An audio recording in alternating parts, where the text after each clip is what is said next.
not going to be able to tape it. I'll have to go around there. Tape one once you taped it once. Yep. What do you think of that? Yeah.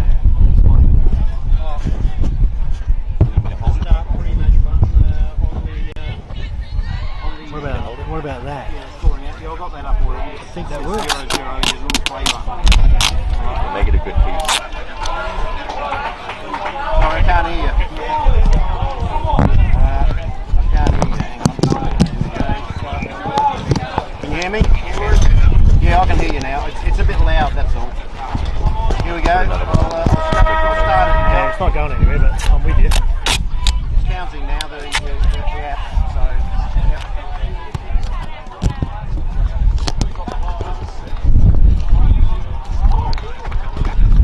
Yep, all good then, you're in. Beautiful. You stand there and I stand here. We just talk towards it. Yeah. You want to go here? Step forth and step backwards.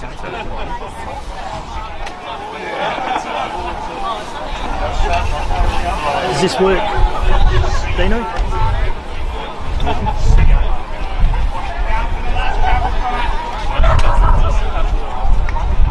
Sorry?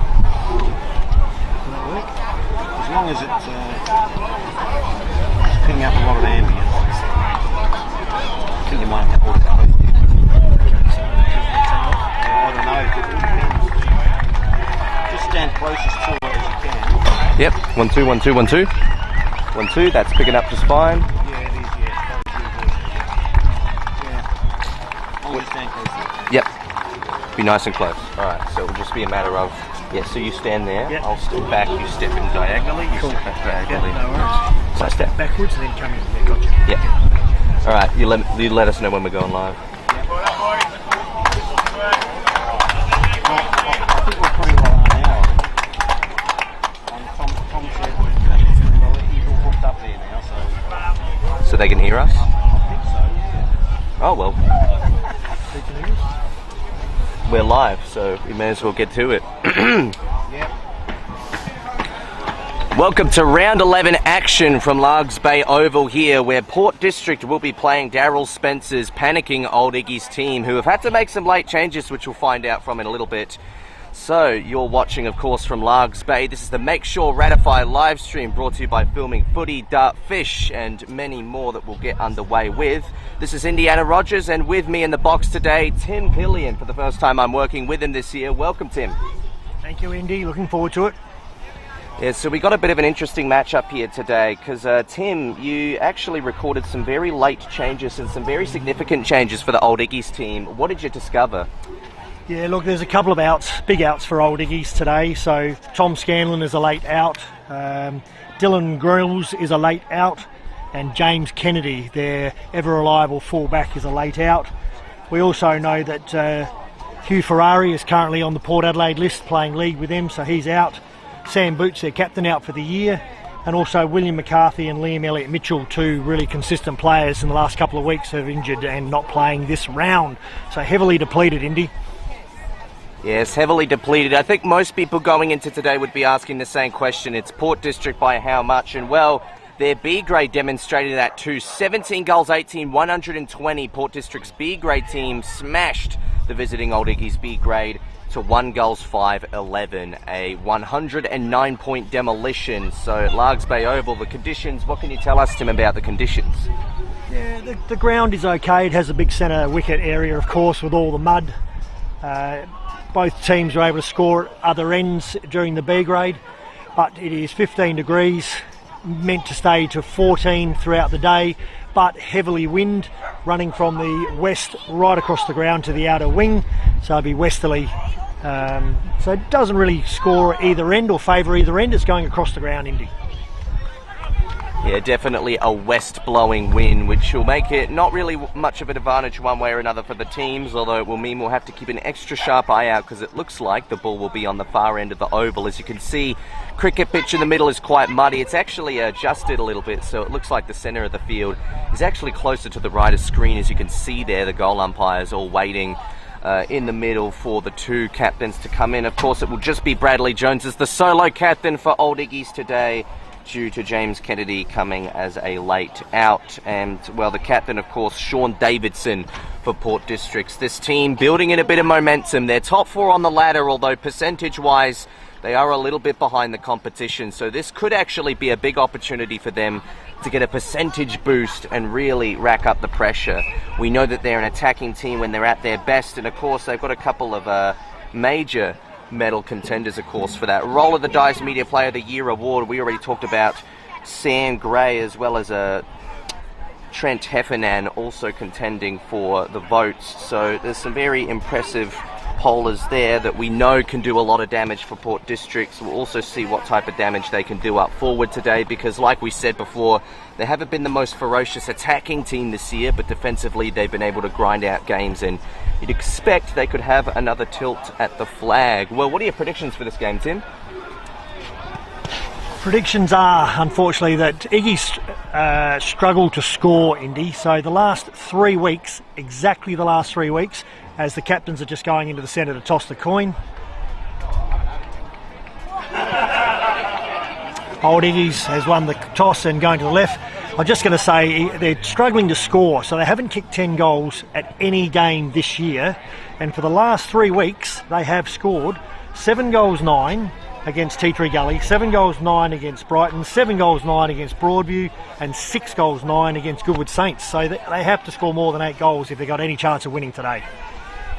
Yeah, just the one recorded win this year through very unnatural circumstances, because St. Peter's were disqualified from getting any points from that win over Old Iggy's early in the year, as we know. So while they're above them on the ladder, of course, Old Iggy's haven't actually technically won a game yet by law of the book. So it'll be very interesting what Daryl Spencer will be able to conjure up with some depleted resources today, as we talked about those late outs. It's going to be a big afternoon for the winner, that's for sure. And, well, right now it's predicted to be Port Districts by how much, but can they control their home venue in the way that they have most of this year? So we're coming out a long way to record this game. They're still very much in contention for the top 2 to host a final during the first week, and that's what they'd be hoping for. Maybe even take the first week off if they can somehow snatch top of the ladder from Prince Alfred. I doubt it, but it will be very interesting to see what the second version of that grand final rematch looks like when we come up against those 2 teams later in the year. But what matters right now is the round 11 action that we have to come underway. Don't forget, of course, we're sponsored by Archie's Thongs and the Banner Crew. Of course, there's also the Farmers Leap Coach of the Week Award, there's the Roll of the Dice Player of the Year Award, and many more, including Filming Footy and Dartfish, who make this coverage possible. So it will be very interesting to see this Port Districts and Old Iggy's matchup. Actually, my first time commentating either of these teams this year, so I'm very excited to see what type of structure they can bring to the table, because, well, the only taste I've had of them in 2023 has been on the stats sheet. I can get a more real sense of things. And Tim, you've spotted something? There's only one player coming to the bench for Old Iggy's at this stage. So when we say they're undermanned, I think that is a really big call now. I'll watch that quickly for you, Iggy. Come back. Well, a depleted interchange bench. Is it going to make things much easier? Could this be a nightmare afternoon for Old Iggy's, or could they make the best of a very bad situation? Let's watch and see. Umpire ready for the centre bounce. Round 11 action at Largs Bay Oval yet to get underway. But the moment's arrived. Opening bounce. Teams going at it in the middle. Already a bit of push and shove. The physicality from Old Iggy's will be very important here. Sam Gray failed to chase the ball down, but went back in for a second effort for the tackling. Or Mitchell Gaffney was good with the tackle. Port District clear it out to the right of screen. Big spoil coming over the top there was done well by Spencer. It rolls forward, but comes back the other way as Old Iggy's try to plot their way out. Here's Will Ferrari, one of the best players for Old Iggy's this season so far. What a big spoil that was. Liam Burns, beautiful through the middle. Here's Sam Gray, tried to dash through, maybe too many, just got balls to hand and nearly found himself caught, but still it continues to move forward. The kick from Gaffney, cut off. Old Iggy's using hand pass tactics to get out of pressure. Not for long, it won't last in their possession. Now Trent Heffernan kicks it into the forward 50. It's 2-on-2 at the tip of the square, but positioning himself perfectly and balancing the right arm as best as you could from a key forward. Port Districts will get a shot at goal from pretty much directly in front here on the back of Matt van der Hoven.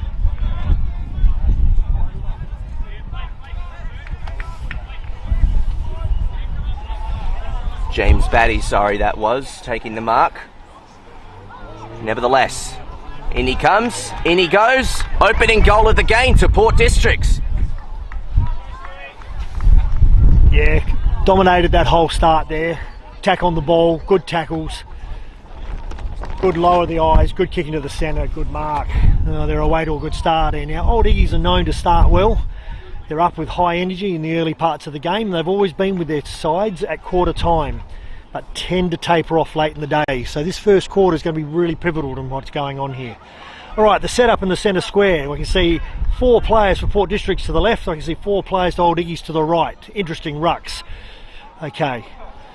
Big Max Alfred jumps up, taps the ball, keeps it in front of him. Will Ferrari beautifully picks it in front of him. Handball kick around the corner.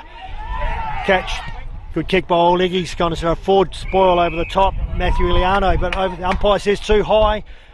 Taken by Thomas Ryan. Kicks long into the pocket. Hands spoil. Crumbed out the back. Kicks along the ground. Oh, what a fantastic goal. Magnificent kick over the back. Spoiled. One man stayed down. Crumbed it. 2 Port Districts players running into the goal square, but couldn't get there in time. Can't quite see who that is. We'll turn around in a minute. I'll see who it is. But a great response there. That all started with Max Alfred in the centre of the ground winning that tap, with Will Ferrari keeping his head over the ball in the muddy area, picking it up, getting the handball out, and away they go.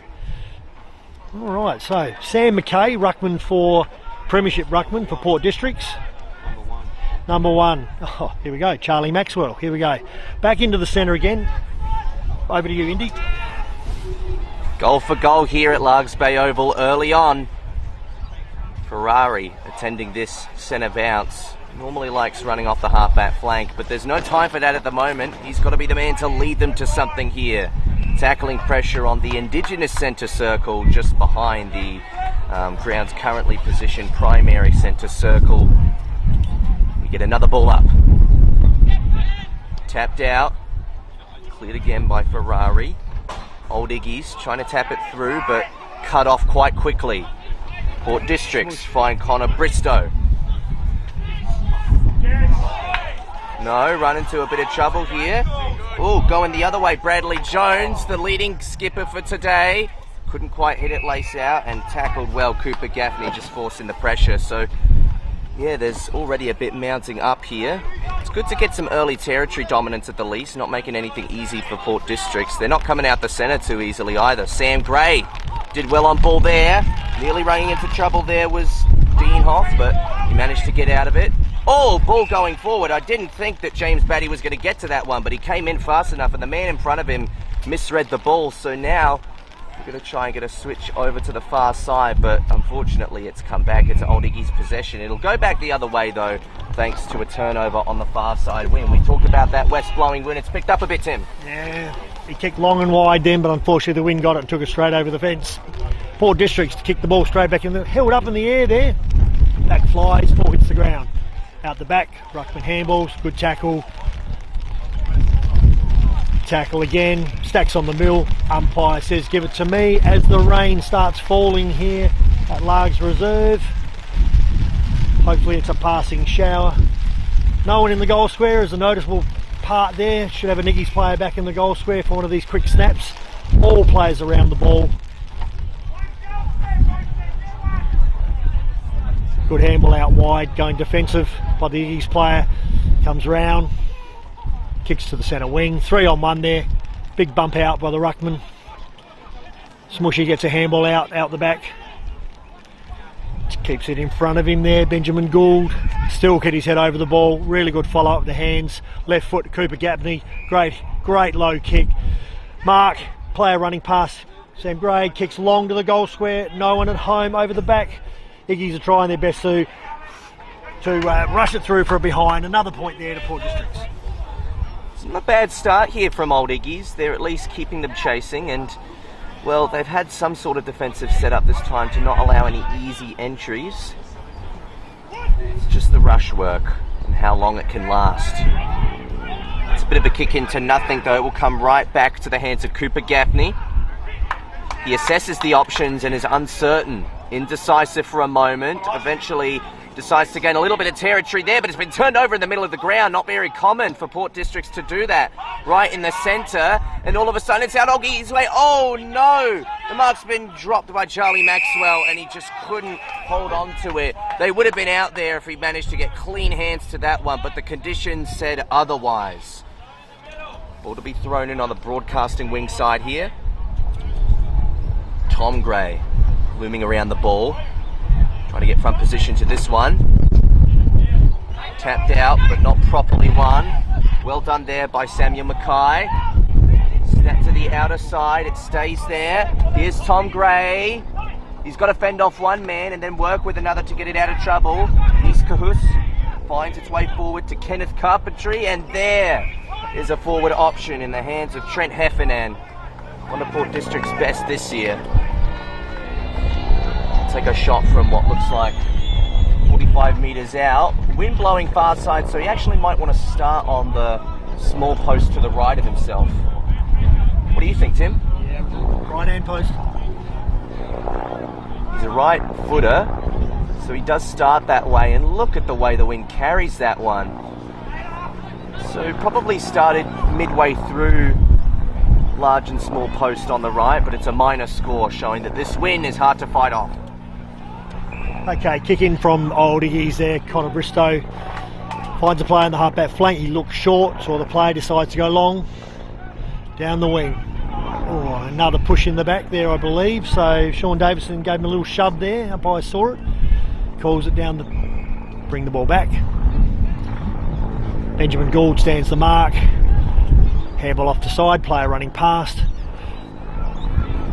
Kicks long, spoiled by Sam Mackay. Shuff, and a throw. Grabs the one arm there, the Iggy's player, punched it with his other hand. Umpire calls it a throw. Okay, we're on the half-back line for Old Iggy's here. Sam Gray's got the ball, looks short, goes over, look for one player, found the other, I think. Looking to roll. Kenny Carpenter just turns, beautiful kick on the left. Finds Trent Heffernan. Trent already getting a lot of the ball. Players leading to the pocket, he doesn't want that. Yes, he does, he goes there now. And beautiful mark there by Gavin Shepherd. Gavin Shepherd. Now, let's have a look at this wind. He's about 40 metres out on an angle, which I think he's kicking into the teeth of the wind here. So it's going to be interesting on how far this travels. And we'll get to see what the ball's really like. Good foot skills there by Port Districts. Good movement in tricky conditions. Rolls out to his right, sets it up, and that's all it makes is the goal square. There's a player standing all by himself in the goal square as the old full back line poor habit of just standing on the line, not realising the ball fell short. And we've got James Batty again about to have his second shot on goal with a clear mark with no one anywhere near him. Good player, set shot, 5 metres out. Commentators curse Cindy, watch this, but it'll go straight through. Oh, it's an awkward drop. Oh, no, I've done it again. He's 15 metres out, an awkward drop, and he smashes it straight into the top of the right-hand post, and that's it for me, Indy. I'm not saying another word. I was so convinced I read down the goal tally before he actually kicked the goal. I'm going to have to take that one off now. I'll just leave it to hopefully, if he does get multiple goals this afternoon, James Batty missed an absolute getter there. 1 goal, 3 so far for Port Districts. Coming out, wow, taking a big leap, but not coming down with it was Spencer.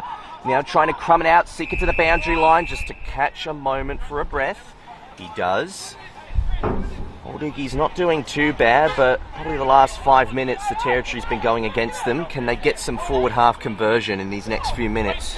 That's the challenge. Tom Gray. His clearance attempt is smothered. Coming out there. Tackle pressure from Heffernan. Grabbing it out was the ruckman then, Mackay. Comes out to the side, but pressure on the kick was brilliant. Take a bow, Thomas Ryan, because that was a great tackle, and that's what forced the misconversion. But can they get out of trouble here? They've gone to the far side. It's 2-on-1, not to the favour of the numbers for Old Iggy's, and it eventually comes over the line. So, yeah, it's just looming at the moment as a bit of a danger scenario for Old Iggy's. Can they manage to breach this defensive half, which they've been stuck in for nearly 5 minutes now? On the far side of the ground. That thrown's not going to go very far because the wind's blowing right against it. Players desperate to crumb. No one coming out with it cleanly. Clearance going Old Iggy's way, down to a one-on-one. That looked like Bradley Jones, the captain, was waiting down there in the one-on-one. Now it's come down a little further. Maxwell couldn't apply the pressure in time. Now working with teammates Benjamin Gould. It goes forward for Port Districts, keeping to the far side. Big spoil over the top there, and it's going to go over the line as the wind picks up once again. Great hands and set up there by Port Districts coming out of defence. There was a chain of 3 handballs there to the players clear, supporting each other to get that long kick down the wing. So I'm going to correct my call on the weather a little bit there, Indy, and say the wind is favouring to the right-hand side of screen a little bit, but it is a tricky wind. If you kick the ball up high in the air, it's getting held up. If you punch it hard and low, you're going to hit your targets a lot better. So let's see who adjusts to this better. Right, boundary throwing directly on the wing on the other side. Sam McKay against Max Alfred. Body on body, Max Alfred reaches over the top, but Rover running through for Port Districts takes the ball forward. Fumble, hands, quick kick out, or fortuitous. Players fall down. Here we go. Handball over the top. Here we go. We've got a clearance here. Old Iggy's run. Hands. For looks. Kicks wide. Punches wide. Ruckman gets back. Great mark. Will Ferrari takes the mark. Handballs on. Looks. Ball. Stumbles. Umpire says out of bounds on the other side. Good forward passage there by Old Iggy's. Found the target. Just slipped over. Let's have a look on their 50-metre line. Kicking to left of screen. Staying with them here. They've got to keep fighting hard, nice and early. Boundary throwing to Ruckman. Good battle. Down low, hands. Kick into the centre of the play. Didn't go very far. Benjamin Gould fumbles. Well tackled, well held. It's the same thing, Indy. It's the same thing. They're trying really hard early. They've got to be able to sustain it, though. At least they got it in the forward half now. Daryl Spencer would be at least somewhat pleased with the type of performance that's being put up at the moment, to know that there's some sort of competition in this first quarter. Ruck infringement. There will be, and it will go the way of Old Iggy. So they could take the set shot here. For ruck infringement, as we said, it'll be Will Ferrari. There won't be many better hands on the team to put the ball into. So will he kick from within the arc or just on it? From 45 out, so in the arc.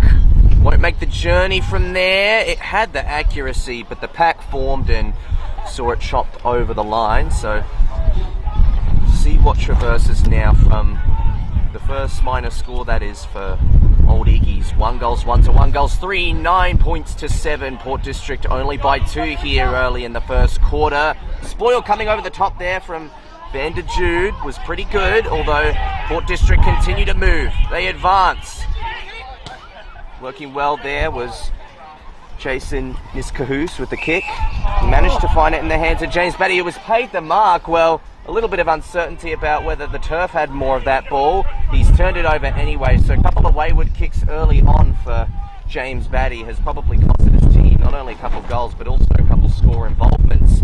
Old Iggy's blasting off of half-back will be stopped as that's a wayward kick out of bounds on the ball. Port Districts pick the ball up quickly, centre it. Jason Niskold looks side. Cooper Gaffney in the middle, looking for his left foot. Good, hard, low kick. Cooper Gaffney usually finds a target. It's gone sideways. Out wide, Sean Davison, the captain. Again, the switch goes inward. Alex Deanoff takes the mark. Looking, there's options. Looks there's a couple of leads. Just sits it up nicely for the lead. Player in front, really well played there. Tom Gray took a step backwards, bumped the player behind him, then took a step forwards and gave himself that little bit of yardage to take the mark. Again, distance-wise, 45 metres on that angle, right-hand post. If the other side we couldn't make the distance, this side it might be just sweeping through, so it's all about accuracy here.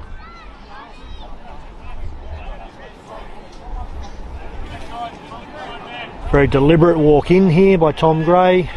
Bit of momentum. Runs out to the right, sits it up beautifully, but it's going to sweep across to the left. Doesn't quite make the distance. His boys tried to push it through for a point. They haven't got it through, and it's gone out of bounds in the forward pocket. Another opportunity for Port Districts here. They're clubs are going to have to look at that. 50 metres out, not making the distance. They've either got to carry the ball an extra 10, 20 metres to have that kick at goal, or we're going to have a lot of points scored today and missed opportunities. Boundary try in forward pocket. Max Alfred jumps, gets a slide hand to it. All plays around, quick kick off the ground, and as I said, no one in the goal square. Old Iggy's have got to sort that out. There's always got to be someone on the line when you're that close.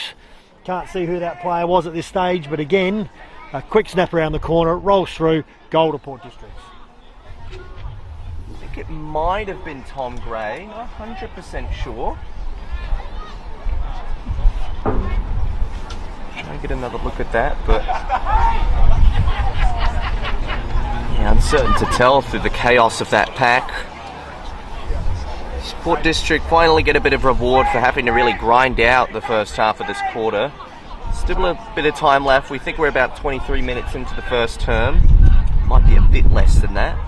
2 goals 3, 15 plays 1 goals 1, 7.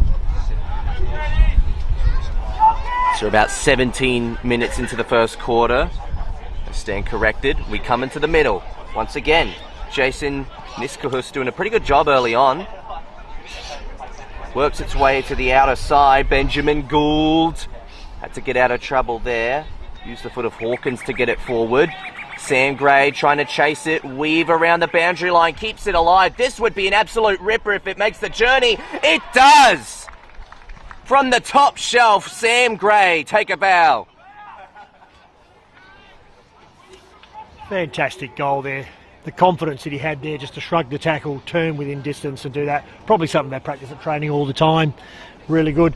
As Port Districts on the boundary have made 4 changes there. Complete 4 on, 4 off, which is the call out for the fact that Iggy's have only got 1 person on the bench.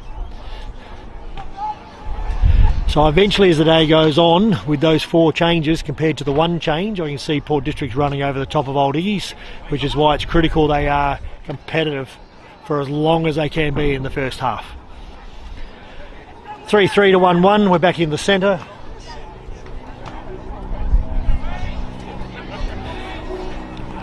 Umpire throws it up. The rucks, Ferrari gets his boot to it, gets pushed over, good hands, tackled, hands again. However, Jason Niskahus picks it off. Cooper Gaffney, low, hard kick. Doesn't quite find the man, knocks it out. Heffernan at the back. Kenny Carpenter, beautiful, left foot again, forward, hands, back to Heffernan, sits it up nicely. One player not looking at the ball, jumps unfortunately, and we have taken a mark. Who's that? Gavin Shepherd, of course. Takes the mark, what's that, 40 metres, 35 metres out, on a slide angle. This is the kick we want to see if they can actually punch it through. Good long run up there, gets good momentum through the ball, bit of a skip, punches it high and long, looks good, beautifully curved back, went right post, split the centre, very good goal there, Gavin Shepherd, and the last 5 minutes it's been all Port Districts, Indy. It has. They're just starting to get on top a little bit now. And we talked about Old Iggy's couldn't concede too easily from centre clearances. Well, they've conceded the last 2 goals from centre clearances now. And what a difference that can make in the long scheme of the game. 4 goals 3, 27, playing 1 goal 1, 7. It's now a 20-point margin for Old Iggy's to try and overcome as the sun just briefly shines its light on Largs Bay Oval. We won't see too much more of that this month, you'd reckon. And the ground conditions, the weather conditions still spell July, that's for sure. Back into the middle they go. Samuel Mackay got the tap out, but it went the wrong way. Old Iggy's finding a minor clearance advantage here, although can they keep possession from it? Chasing down onto the ball. Niskahus doing a really good job early. Couldn't keep the ball alive. Old Iggy's take it back, but they're run down immediately. Umpire's patient with the whistle, eventually decides to call it ball up and return it to his own hands. Looming as a difficult situation for Old Iggy's, this congested forward line. The defenders are set up well. Port District hard to breach. Oh, was that nearly holding the ball? Umpire said nothing of it. A little lucky there was Alex Dienhoff. I don't really think he got a proper hand pass away. Doesn't matter though, because only 10 metres gained. It'll be another stoppage as Jason Niskahus makes it back to his feet. Umpire recalls possession of the ball to throw it back up Another stoppage ensues. This time the tap out going the way of Brandon Lord for Old Iggy's, but the clearance goes the complete opposite way.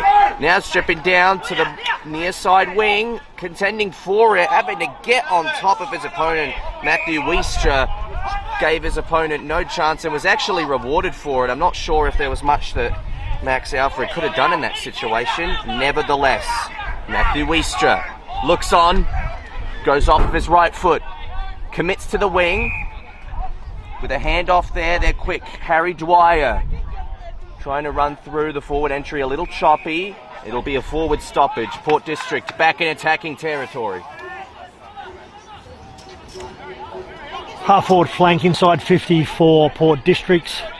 A lot of players around the ball. All the players back from Iggy's trying to bottle this up. Trent Heffernan lays a strong tackle and we'll have another ball up. Iggy's, no matter what, if they get the ball here, they're going to be careful with their kick because Port Districts have formed a bit of a wall across half back, or half forward should I say, but just, anyhow they're going to run it out. Ferrari runs it out with the hands, good tackle. Austin Horner curled, puts his arms above the air. Fierce tackling in there. Ball hits the ground, umpire's letting it go. No need to do that, young fella, you give away a free kick. Umpire's letting it go a fair while, letting the ball come loose. Ruckman go at it, good tap down by Wheatra. Connor Bristow, hands. Quinn Spencer kicks long. Down the line now, we've got space. We've got a bit of run, a bit of panic ball here, taps it forward. Cooper Gaffney bathers back with a hand, smush. Long handle out wide, takes a bounce in front of Harry Dwyer and it bounces out of bounds. Umpire's given that as a last touch, deliberate. Connor Bristow with the ball. Great left foot kick. Looking up, you can only see a wall of black players. A couple of big ruckmen trying to get back there right now for Iggy's. Kicks it to them. Contest is there, got his hands to it. Picked up by Smush, handball over the top. Again, they're running out the back from hands. Tackle. Wheater, Smush again, smothered. They're trying hard. Good tack, that's a bit high, umpire. Oh, he's missed that one again. All right, over to you, Indy. See what comes out of this next stoppage. Sun siding the oval once again. Another stoppage to ensue. No one letting out here, although a bit of push and shove on the ground there. I reckon just Niskahus and Bradley Jones having a bit of beef there. Big tap out from Samuel Mackay. Got it to the outer side, but it was too tight to work around. Umpire will throw it back into play. So stoppages continue to mount here. It's been a much lower scoring quarter, but we talked about the challenge from Old Iggy. So 7 goals 9 in 3 of their last 4 games and 6 goals 9 last week. Can they make something more out of this particular game? It's only 1 goals 1 now. They're a fair way off of it. Cleared out by Port Districts. Getting down deeper but unable to take the mark in that instance. Roden Hawkins. Another stoppage to ensue as we're just trying to get a look. The trainer's coming on to inspect an Old Iggy's player on the left of screen. Trying to take a look at who that is. He looks a little out of breath, but he might stay out there. He's not limping, he's not concussed, that's for sure, although he might be taken off now, just depending on how things look. Looks a bit groggy. Kenneth Carpeney goes forward. Oh, finds its way to the tip of the square and snapping around the body for goal number 2, Gavin Shepherd. Thank you very much. Now starting to mount a real case. That's, I think, 4 consecutive goals for Port District at this stage. Great hands there by Ken Carpeney. Got it out there. Then the flip over the back as he kept running, so they know what's going on there. They understand each other. That player got a whack in the tummy, I think, is James Hogan, coming off the ground right now. I think he took either a really hard tackle or got a whack in the stomach. He winded it and he was down for quite some time. But he seems to be okay. He's jogged off. He's going straight down the rooms though. Obviously he's very, very big hit at some stage. All right, Port Districts definitely with the favouring left-hand side of the field, even though Old Iggy's won the toss and kicked to the left of screen, which is really interesting, which is confusing us with which way the wind is blowing. We're setting up in the centre here. We have Max Alfred against Sam McKay. Oh, good jump. Ball comes down. Neutral at that stage. Sam just rips it out of his hands, but throws it gently across. Umpire was standing right there and saw it. Sam Gray gives it back. The big ruckman handballs on straight away. Connor Bristow looks, kicks along with that beautiful left foot. Player in front, great spoil. Handball, don't stop. 16 kicks out wide. Very good. Tom Vanderjoog lowered the eyes rather than blast into the goal square then to find, I'm going to say it's Bradley Jones, but I can't see as he turns around. No, it's not. It is Brandon Lord. Really important kick. Has a set routine. He's marked the mark. He's gone back 5 steps, marked the mark. He's got a routine for goal kicking here. So let's hope he can a much needed goal for Old Iggy's. 40 metres out. Basically directly in front. But as we've always said, a very tricky wind. Needs to give this some left-hand post, but doesn't want to go too high because the wind will catch it.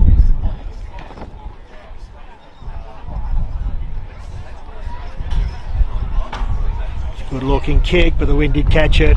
Slides it across to the right-hand side and through for a point. That won't help their case too much. Won't make much of a difference at this stage. Getting to the closing minutes of the opening term. Spoiled out there on the efforts of Jack Sexton. It might come back to Old Iggy's forward line if they're careful, but the boundary line beats the contest. Forces another throw in. Time continues to tick by. So overcast weather as we currently speak, although a couple scattered showers are predicted for the rest of the afternoon as far as we're concerned. Spoiled out twice by players of the two opposing teams. And then cleared out on the boot of Cooper Gaffney. Can they start something here? That's a long kick. It's going to make Gould really work for it. He timed his pick up brilliantly. He goes on his left to the one-on-one. It's positioned out very nicely for, Wiestra. He looks in. Oh no, just slightly overcooked the kick, and well, credit to the Old Iggy's defense. They read that one really well, and they wanted to go down the corridor initially, maybe bit off a little more they could chew, although the bounce of the ball might favour them here. Charlie Maxwell taking a turf. Umpire calls play on. It sticks to the far side. Here's Gould again. He chips it off, and it went over the head of the intended target. Trent Heffernan wasn't able to get it, but they continue running goal side here. Losing balance, Broden Hawkins trying to fight to keep it alive. The run continues, the chase on, and maybe a little bit premature that tackle back there was, and it will be a 25-metre penalty because it was initially going Old Iggy's way, and the quarter time siren sounds. Now, I don't think that 25-metre penalty will give them much of a chance to take a shot at goal, so goal umpires, they're retreating, so they're moving out of position. Everyone's coming onto the field. No shot will be taken, but that wraps up an exciting opening term. Port Districts really had to grind out the first half, but came out with a lot more momentum in the second half. 5 goals 3, 33 to 1 goals 2, 8 points. We'll take a break.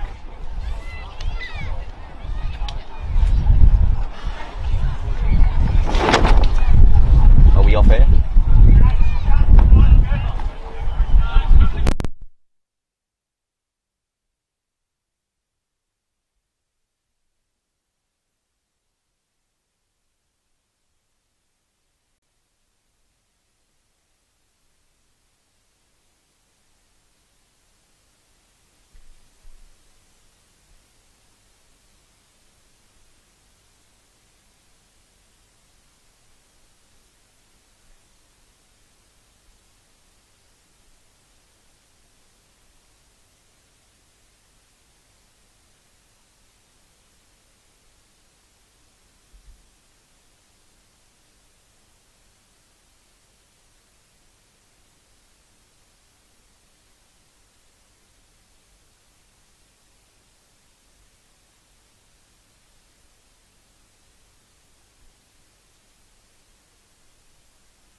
Welcome back to Largs Bay Oval. You're watching the Make Sure Ratify live stream for the Adelaide Footy League. Remember, we're one of the only community footy leagues around the country right now that live stream all of their games every week for you.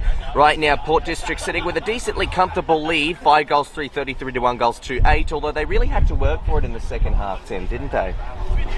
Yeah, look, they did. Old Iggies again start well. They really give a strong effort really early with their tackling and tackling the ball, but it just comes down to their overall skills and possession where they break down up forward. That half-back line from Port District's really held firm that quarter and turned the game. Yes, well, just to recap the goal kickers from the first quarter as well. Charlie Maxwell with the only goal from Old Iggies, but Sam Gray kicked easily the best goal of the match so far, potentially one of the goal of the week contenders as well.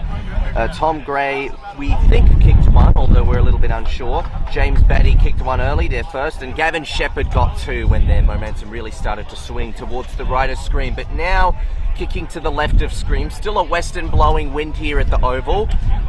And we're just taking a look. It looks as though there was an injury in that last quarter, James Hogan, who looked a little bit battered. Yeah, and there's two on the bench now, so that could at least be good news, because I think they started one in the rooms early, but it means they have an extra interchange to work with. Still horribly undermanned, but what can Old Iggies muster up in this second term? You're with Indiana Rogers and Tim Billion. Yeah, sorry, India was just pointing there frantically to the fact that they only had one come to the bench in the first quarter, but now they've got two on the bench. So it looks like one of the B-grade players who was named as emergency has stepped in.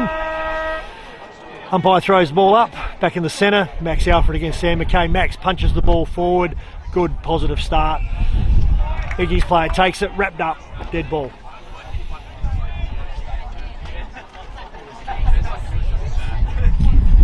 Interesting to see if there is a wind that takes us that way or favours one end, but let's go. The umpire throws it up. Off the ground, good forward kick, pick up, hands, run past, Ferrari along the ground. In front, pick up again. They're wearing them close. This back line of Port District's very tightly checking, but good forward movement by Old Ignatians. Tap over the back, picks it up, Ferrari kicks man in front. Great strong mark, well done. Will Ferrari, 2 clearances from dead ball situations there. Kicks it off the ground, kicks it into the air, sorry. Player plays in front. There's the secret. Quick kick off the ground, play in front. Iggies need this kick. Right of screen. Just places it through. Really good play there by Old Ignatians. A goal much needed to start the field. Jack Sexton, great goal, Jack Sexton, really good mark, strong mark with his fullback man all over him. Well, there's a really good start, Indy, to the second quarter, and the Port District's boys don't want to relax. Yeah, it shows that even after a 10-minute surge of momentum, that doesn't seal a game off. Old Iggies have been in this position many times before. Potentially the oversaturated taste of deja vu might even be what sparks them to break some trends today, although there's still a fair way off it. Still 19 points down, speaking of. But a much needed goal by Jack Sexton, credit to him. He joins the goal kicker list for the match. 6 overall, 4 Port District's way and 2 Old Iggies' way. Tap out there came from Samuel Mackay, but a whistle comes in. It's going to go Old Iggies' way. Ferrari with the clearance opportunity. He takes his time with the decision making. Will that time equate to a well-equated decision as well? It will! And actually a very good contested mark down there on the far side. Not quite sure who got hands to it, but nevertheless a great mark and one that could really lead to something. Well, Charlie Maxwell was coming in fast, but maybe the kick just a little undercooked because it hit and was intercepted by a Port District's player. Trying to go through the corridor now. Our Port District, Samuel Mackay snapping it around the body. Juggling the mark. Trent Heffernan up the ground. Looking at his options. He goes on the left. And doesn't quite hit a target there. Although coming through a set of arms means it will be a stoppage down in their forward pocket. A favourable place to be. Yeah, good spoil there. It was a good kick. Put out in front of the player. Good spoil. Long arm. Knocks it out. Looks like Iggy's have got a player going back to the goal square. They can't leave that unattended. Back to the rucks. Max Alfred. Up against, this time, Gavin Shepherd, the forward. Gives them the player behind the ball, of course. Players on the mill, good hands. On the ground, good hands, out wide, blocked this time. Comes in wide, good tackle. Iggy's there with great pressure, comes out of the background with what is a perfect kick, the mongrel kick. There's 2 players against 5 there, and the 2 have won at this stage. He kicks it forward. Now we've only got 2 players in the whole of the 50-metre square. Charlie Maxwell, 1 against 4, still fighting for it. 5, Cooper Gaffney with the hands out wide. Liam Ferns gets the kick out wide again, and Benjamin Gould keeps it in front of him. Oh, loses it. Maxie Alfred just kicks it long. Here we go, and straight back to his opponent, Ruckman Sam McKay. Right on the centre half back line, Sam looks sideways, kicks long, hard punch to the lead out wide. Beautiful body work there by Trent Heffernan.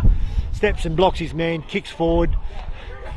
Shepherd over the ball, over the back, handball over the top. Kenny Carpenter punches it over the top again.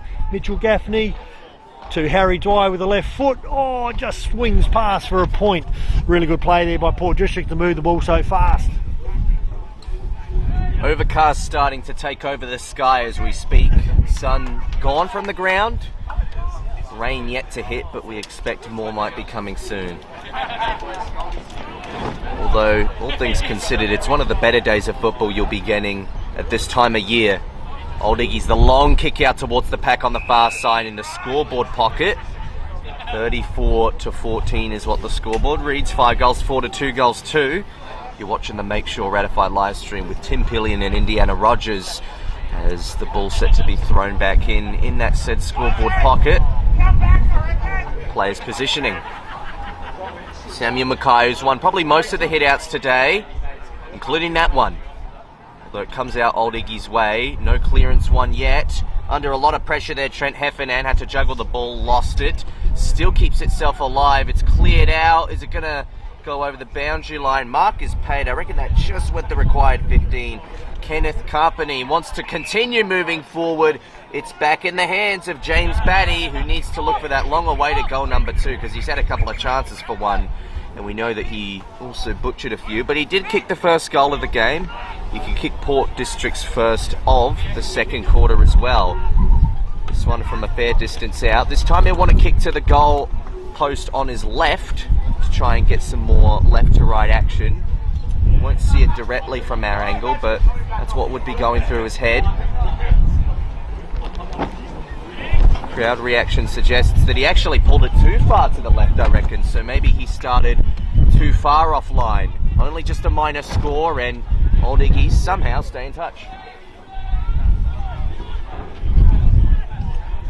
Okay, ball comes in runs out of the goal square to the kick in from fullback, finds himself onto the forward 50, but taken up by Sean Davidson.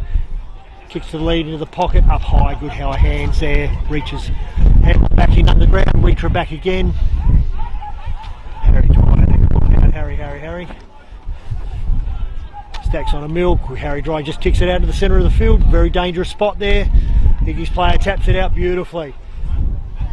Finds Noah Layden grabs the ball, kicks it out wide. James Hogan in front, keeps the ball, taps it out of bounds. Umpire says touch, will go out of bounds.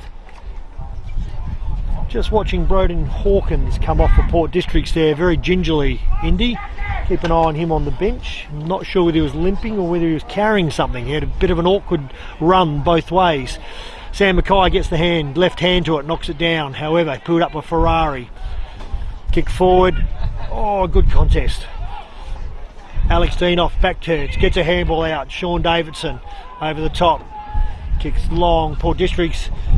Here he comes. Oh, jumps high, big pack, smashes into the player down there from Iggy's long sleeve there. I'm guessing that's... Oh, let's have a look. Quinn Spencer kicks the ball. Finds him out wide. Oh, he hits the ground. The ball doesn't quite make him. Liam Ferns pushes him out of the way. Oh, tries to dive on his leg. Finds Tom Gray out here on the wing. Tom Gray just settles it down a little bit, has a look. Watches, centres the ball, kicks hard and low, but smashes it on the inside. Connor Bristow, left foot, looks short, no, Ferrari.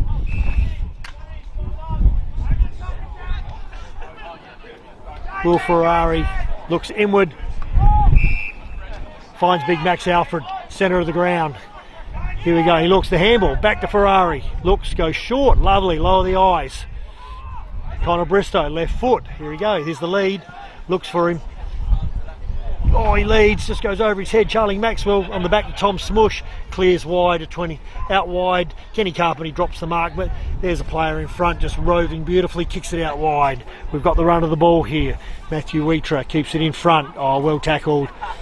Manages to get it out, players jump on, and it will be a ball up. Umpire letting it go. It'll be a ball up on the 50-metre line, right in front of the scoreboard on the other side.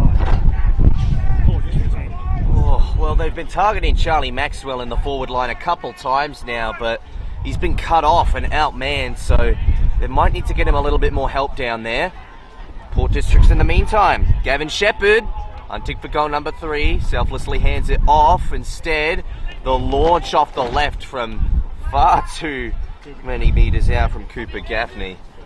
I reckon he had James Batty down there, but decided not to use him and go himself, hoping the wind would carry, but that just goes to show that you can't guarantee anything at the moment with this wind, and it's not really to the favour of one side or the other, as we discussed. It's a west blowing wind, maybe slightly, ever so slightly to the right, but not much of an advantage, and it's not going to help anyone at this rate. That's a good over the head mark taken there by Noah Laydon. So Old Iggy's traversed the far side wing, but a cut off. Good interception taken by Gavin Shepherd, who's had a very good game so far today. Thomas Schmush in the middle of the ground. They advance now through Sam Gray. He takes his time. Short kick off. Slides its way into the hands of Harry Dwyer. And a short football. Well, that one missed the target, even though he got a nice empty run. It's been cut off here once again. Gould fighting to earn it back. He does. Fantastic one-on-one effort, but his hand pass, not so much. It's a little rough around the edges. It's turned it over. Old Iggy's, they've turned it over as well. Sam Gray in the middle of the ground now. Does he want to go the journey from here? Probably not with this win. So instead, he does the right thing and hands it off to James Batty. Surely this time he can kick it. He's missed a few. I reckon he's 1 goal 2 so far, and he's had a couple of other kicks that haven't gone his way yet. So you want to even up the ledger here. But this is arguably his most difficult set shot as well. Fair angle to fight with. Steps off his mark ever so slightly to get a better angle. And that's ultimately all he needed. He's redeemed himself, now up to 2 goals 2. The team up to 6 goals 6. Beautiful kick there by James Batty. Knows the pocket well, allowed for it, sat it up, let the wind do the talking, and away it goes through. And once again we see a stream of players from Port Districts running off the field for interchange. They get their 3-4 players turning over fresh legs in a hard ground, muddy conditions later in the day will prove pivotal to the fact that the Iggies don't have as big a change. Max Alfred doing really well in the ruck here, in fact dominating the rucks. It's just a matter of how they can get it out of the centre. His go-to man at this moment is Will Ferrari, so we're going to see what happens. Wheatra against Alfred. Alfred gets the tap down, but very clever Tom Gray stood in front of him this time and took the ball away from him. Kenny Carpenter keeps the ball in front of him, hands, gives it to Cooper Gaffney, takes it back again, stops, goes to his left foot, straight down the middle. James Batty, what a lead. I reckon they've done that a few times before. Good hands. Geez, people with good left foots make a difference, don't they? Lower their eyes, punch the ball. And also a good forward. We've got 2 each side. We've got James Batty leading beautifully for that side. We've got Charlie Maxwell leading beautifully for Old Iggy's. Great to see a full forward leading flat out like that. Now, this is the one where you're dead out, straight out in front. 40 metres. He's got the win from the last one. Let's see what he does here. He sets it up nice and high, just plonks it through. Definitely on line. For a moment I didn't think it was going to make it, but that's a beautiful kick and straight through the middle. And 2 in a row for James Batty. And really well played there by Port Districts. Centre clearance. That time they read the ruck tap from Max Alfred. So we're going to have to see what happens this time, Indy. A moment to savour from James Batty. He's up to 3 goals 2 now. Starting to gain a little more. And Purple Patch can actually lead the way for him to kick a bag if he's good enough. Port Districts haven't been defined by any super valuable leading goal kickers this year. It's been a more evenly distributed effort depending on the game, but you know what damage can be done. Matthew Wiestra starting in the middle as the ruckman. Sam Gray was held off the ball. He'll get a clearance, although it will be played to advantage instead. They'll go through Sam Gray anyways. He's overdone the kick out to the far side, and it'll be thrown in just as it looked like. I reckon that was Ferrari trying to fight for it on the far side. So opportunity gone slightly wayward there, and instead it will be another stoppage. Sam Gray to get involved, although he looks like he's staying around the back end. He's had a more defensive play to himself this year, at least from what his numbers have suggested, although he's still a primarily clearance-centric running crash and dash player. Into the forward line for Port Districts it goes. Straight out it comes as Old Iggy's with the clearance. It's a rough one. It might get them time to set up, but the mark really good nonetheless by Alex Dienhoff. Oh, finds Sam Gray in uncontested territory. Well, he's one of the hottest players on ground. You've got to man up to him somehow. No effort made there. That's a dangerous kick into the corridor. Not sure what he was thinking.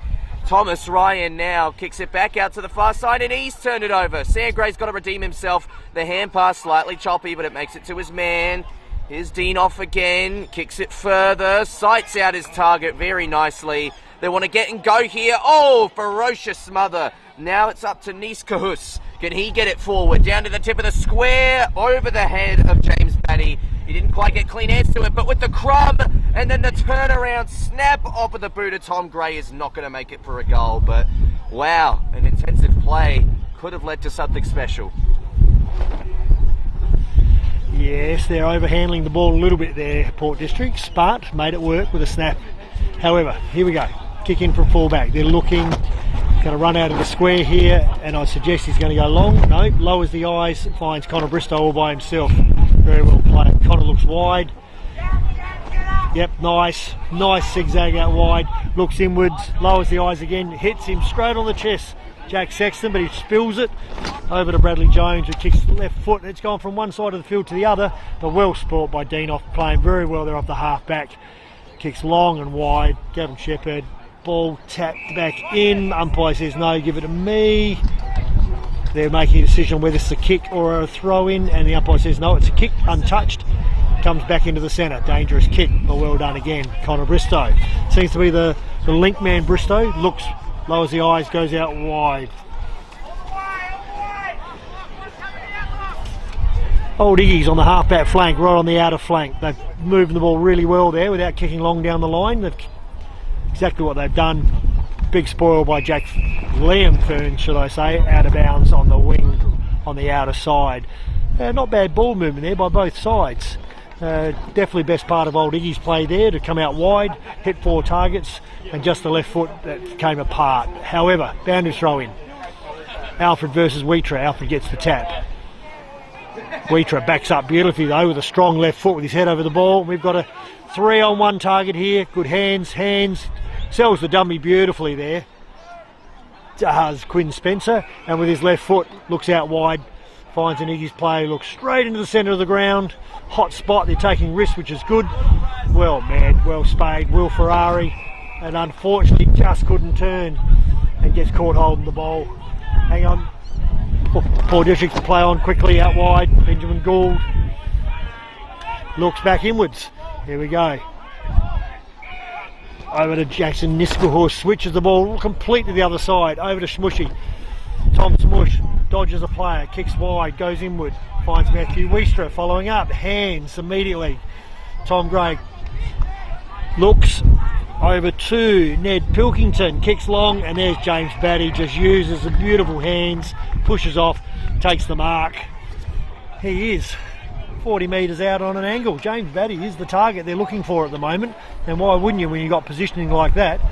He's actually given himself too far to the left. The umpire's saying you can come more around to the right if you like. How often does a forward do that? Kick the last one from this position or a little bit further on the boundary. Let's see if he sits this up like he did, straight at the left-hand post. And just lets it drift back through the centre of the ground. That's a fantastic effort. Well done, Port District. Good movement. Well finished, James Batty. He's had a real purple patch this quarter now. 3 goals in the quarter on its own for James Batty. He's pretty much put the contest well and truly out the question at this stage. It's now up to a 41-point margin here at Largs Bay Oval.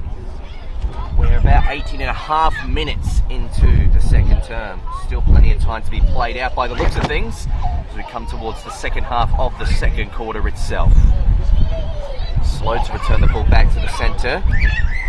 Just getting a look at the Old Iggy's family. The Loves having a bit of fun to themselves, aren't they? Because I reckon the game itself is something they would have lost interest in at this stage. So we come back to the centre. Kenneth Carpeny, or the Carpenter as I'd like to call him. And just to keep it moving, Jason Niskahus goes forward and balancing the mark really well in the one-on-one. Look at that. He had to reach over the back of his head just to verify the mark there. But I reckon that might be Cooper Gaffney. No, Gavin Shepherd. He's looking for goal number 3. So the only other multi-goal kicker on the ground so far as we speak. Trying to seek an opportunity here. He's kicking against the sun as it's just come back onto the oval. Oh, I thought that was James Batty taking the mark, but oh, it's been paid the other way. Almost looked like from here Tom Gray was going to be paid the mark, but I reckon, was it rushed over for a behind or was it called a free kick the other way? I'm not sure. It's a free kick, no score, but it's at least become a stoppage back at Port District's forward line, so the kick-in wasn't too sharp either. It'll be thrown back into play in the scoreboard pocket. High throw in, the wind working well against that one. Ruckman would have had to tuck themselves quite tight to the mountain line. Trying to get goal side here, but they can't. He's trying to run out of trouble. Look on, Broden Hawkins goes towards the forward line and finds the hands of Matthew Iliano.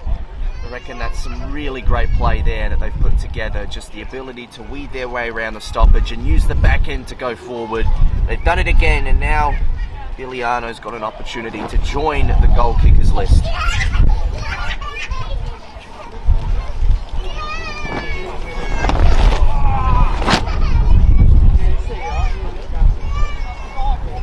Just taking a look there. In fact, it wasn't Iliano, it was Gavin Shepherd, so Tim is right. He's got me there. I've got my numbers mixed up today, courtesy of first time commentating these two teams, and my first time seeing Gavin Shepherd.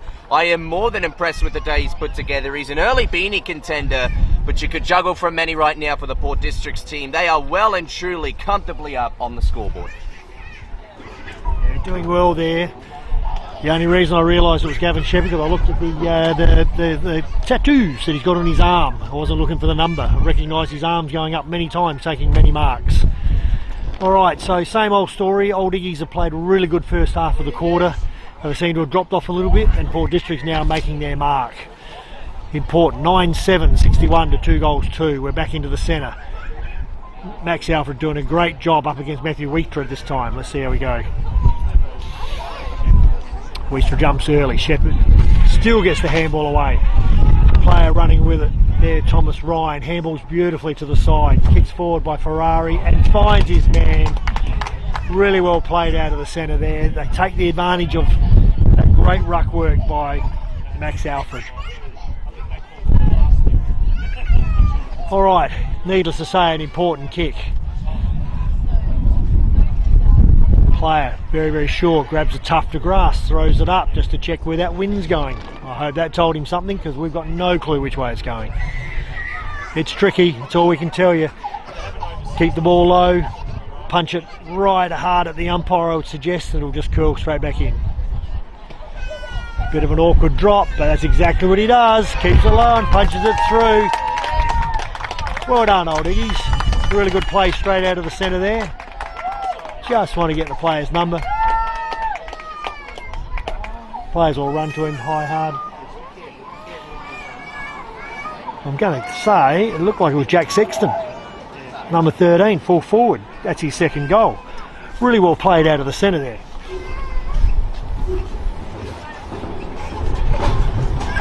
Desperately needed that one. They're still 41 points down, but at half time it may just be manageable enough.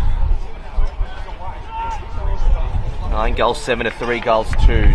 Just over 23 minutes into the quarter now. But there's been quite a few scores, so time on might be a little longer than normal. Mitchell Gaffney bursting out of the stoppage instead. Port Districts going forward. Oh, find its way into the hands of Heffernan.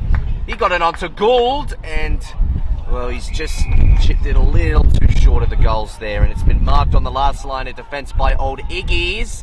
They're trying to go out wide and dropping a pretty gettable mark there. Max Alfred, he regret that one because now it's gone straight back in. And Broden Hawkins is going to have an opportunity. Gee, they're not getting their kicking game right at the moment, Tim.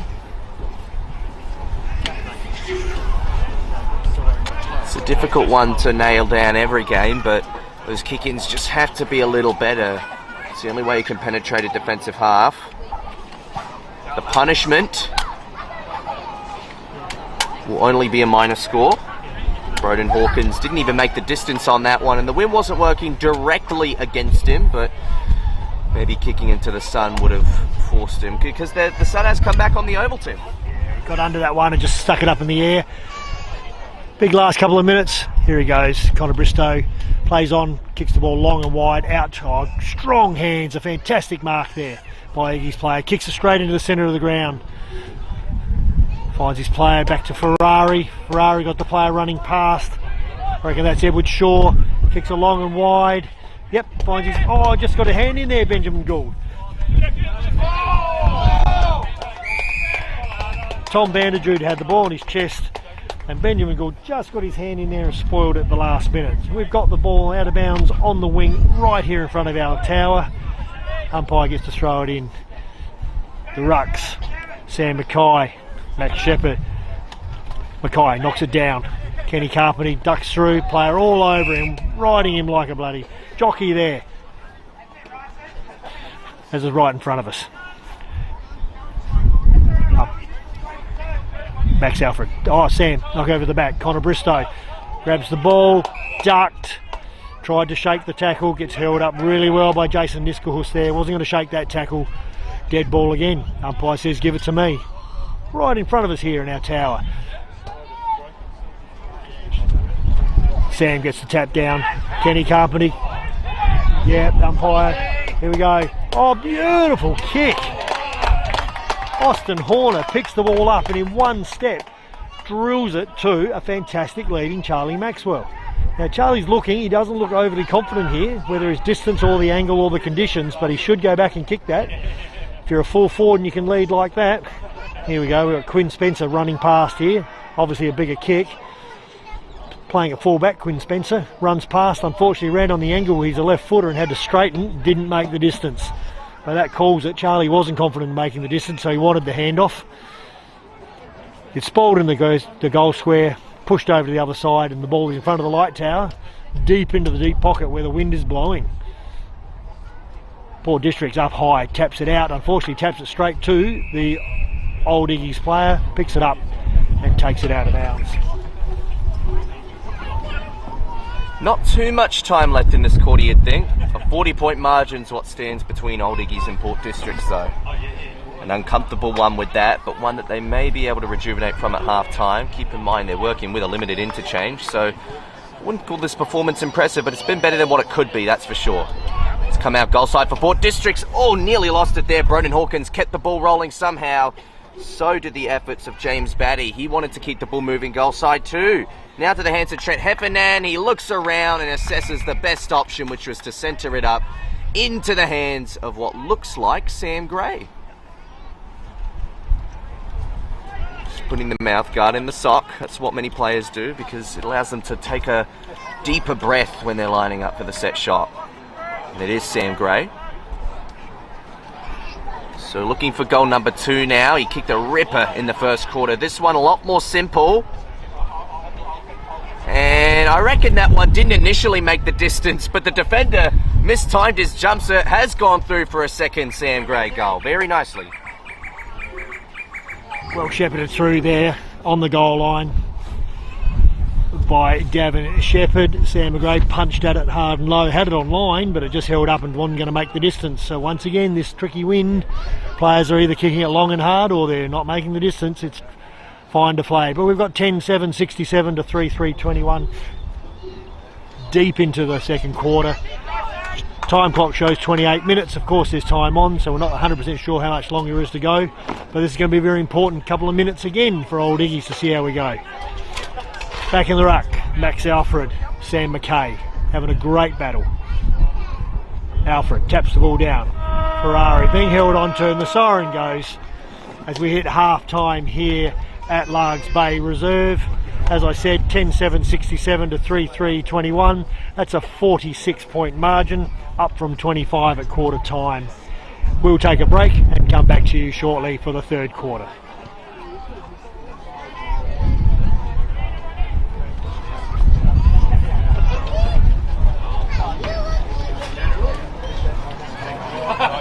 Don't do it while you're driving.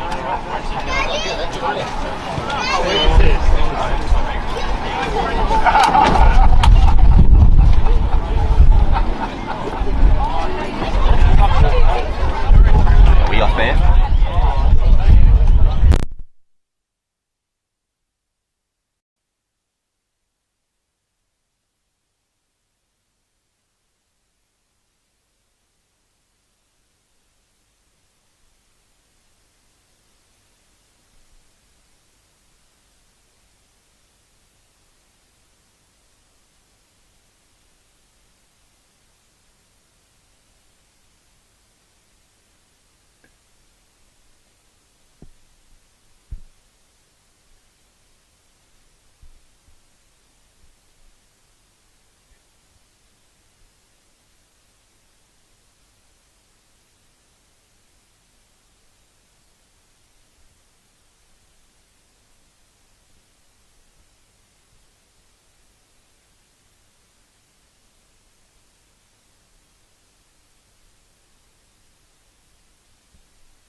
Welcome back to Largs Bay Oval. The weather has really improved here. It's blue sky in front of us and behind us, and hopefully it will stay that way for the remainder of the day, because right now Port District's, well, they've got the fresher legs. You wouldn't think they have too much of an excuse to really slip this one up, so they've had some very impressive players so far, as we know. Sam Gray with 2 goals, a contender for goal of the week as well. James Batty with 4 goals, 3 of them in that second quarter, and Gavin Shepherd has had some really impressive plays as well. Also honourable mention, I think, to Mitchell Gaffney as well as Trent Heffernan. I think they've really both done a great job in their particular roles today. Tim, who are some of the best Old Ignatians players that you've cited out today?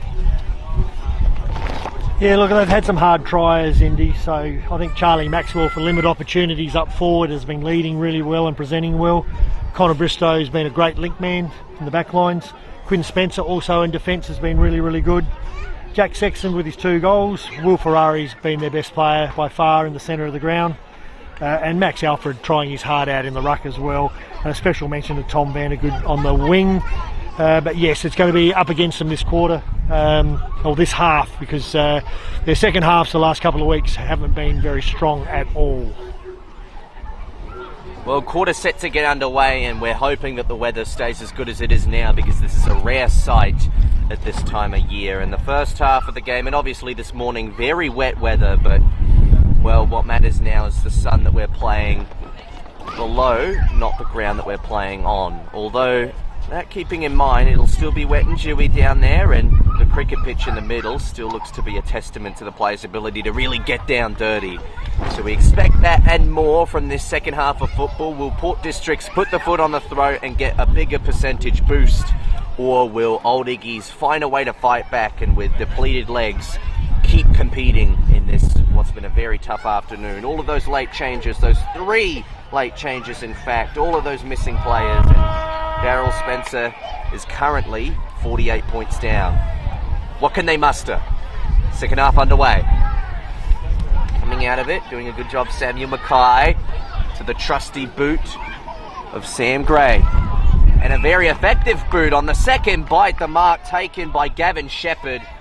So we're talking about him as a potential beanie contender, and I think he'd be a very deserving one if he does get it. Because, I'll tell you what, I think Gavin Shepherd has had a very good game so far. He's looking for goal number 3.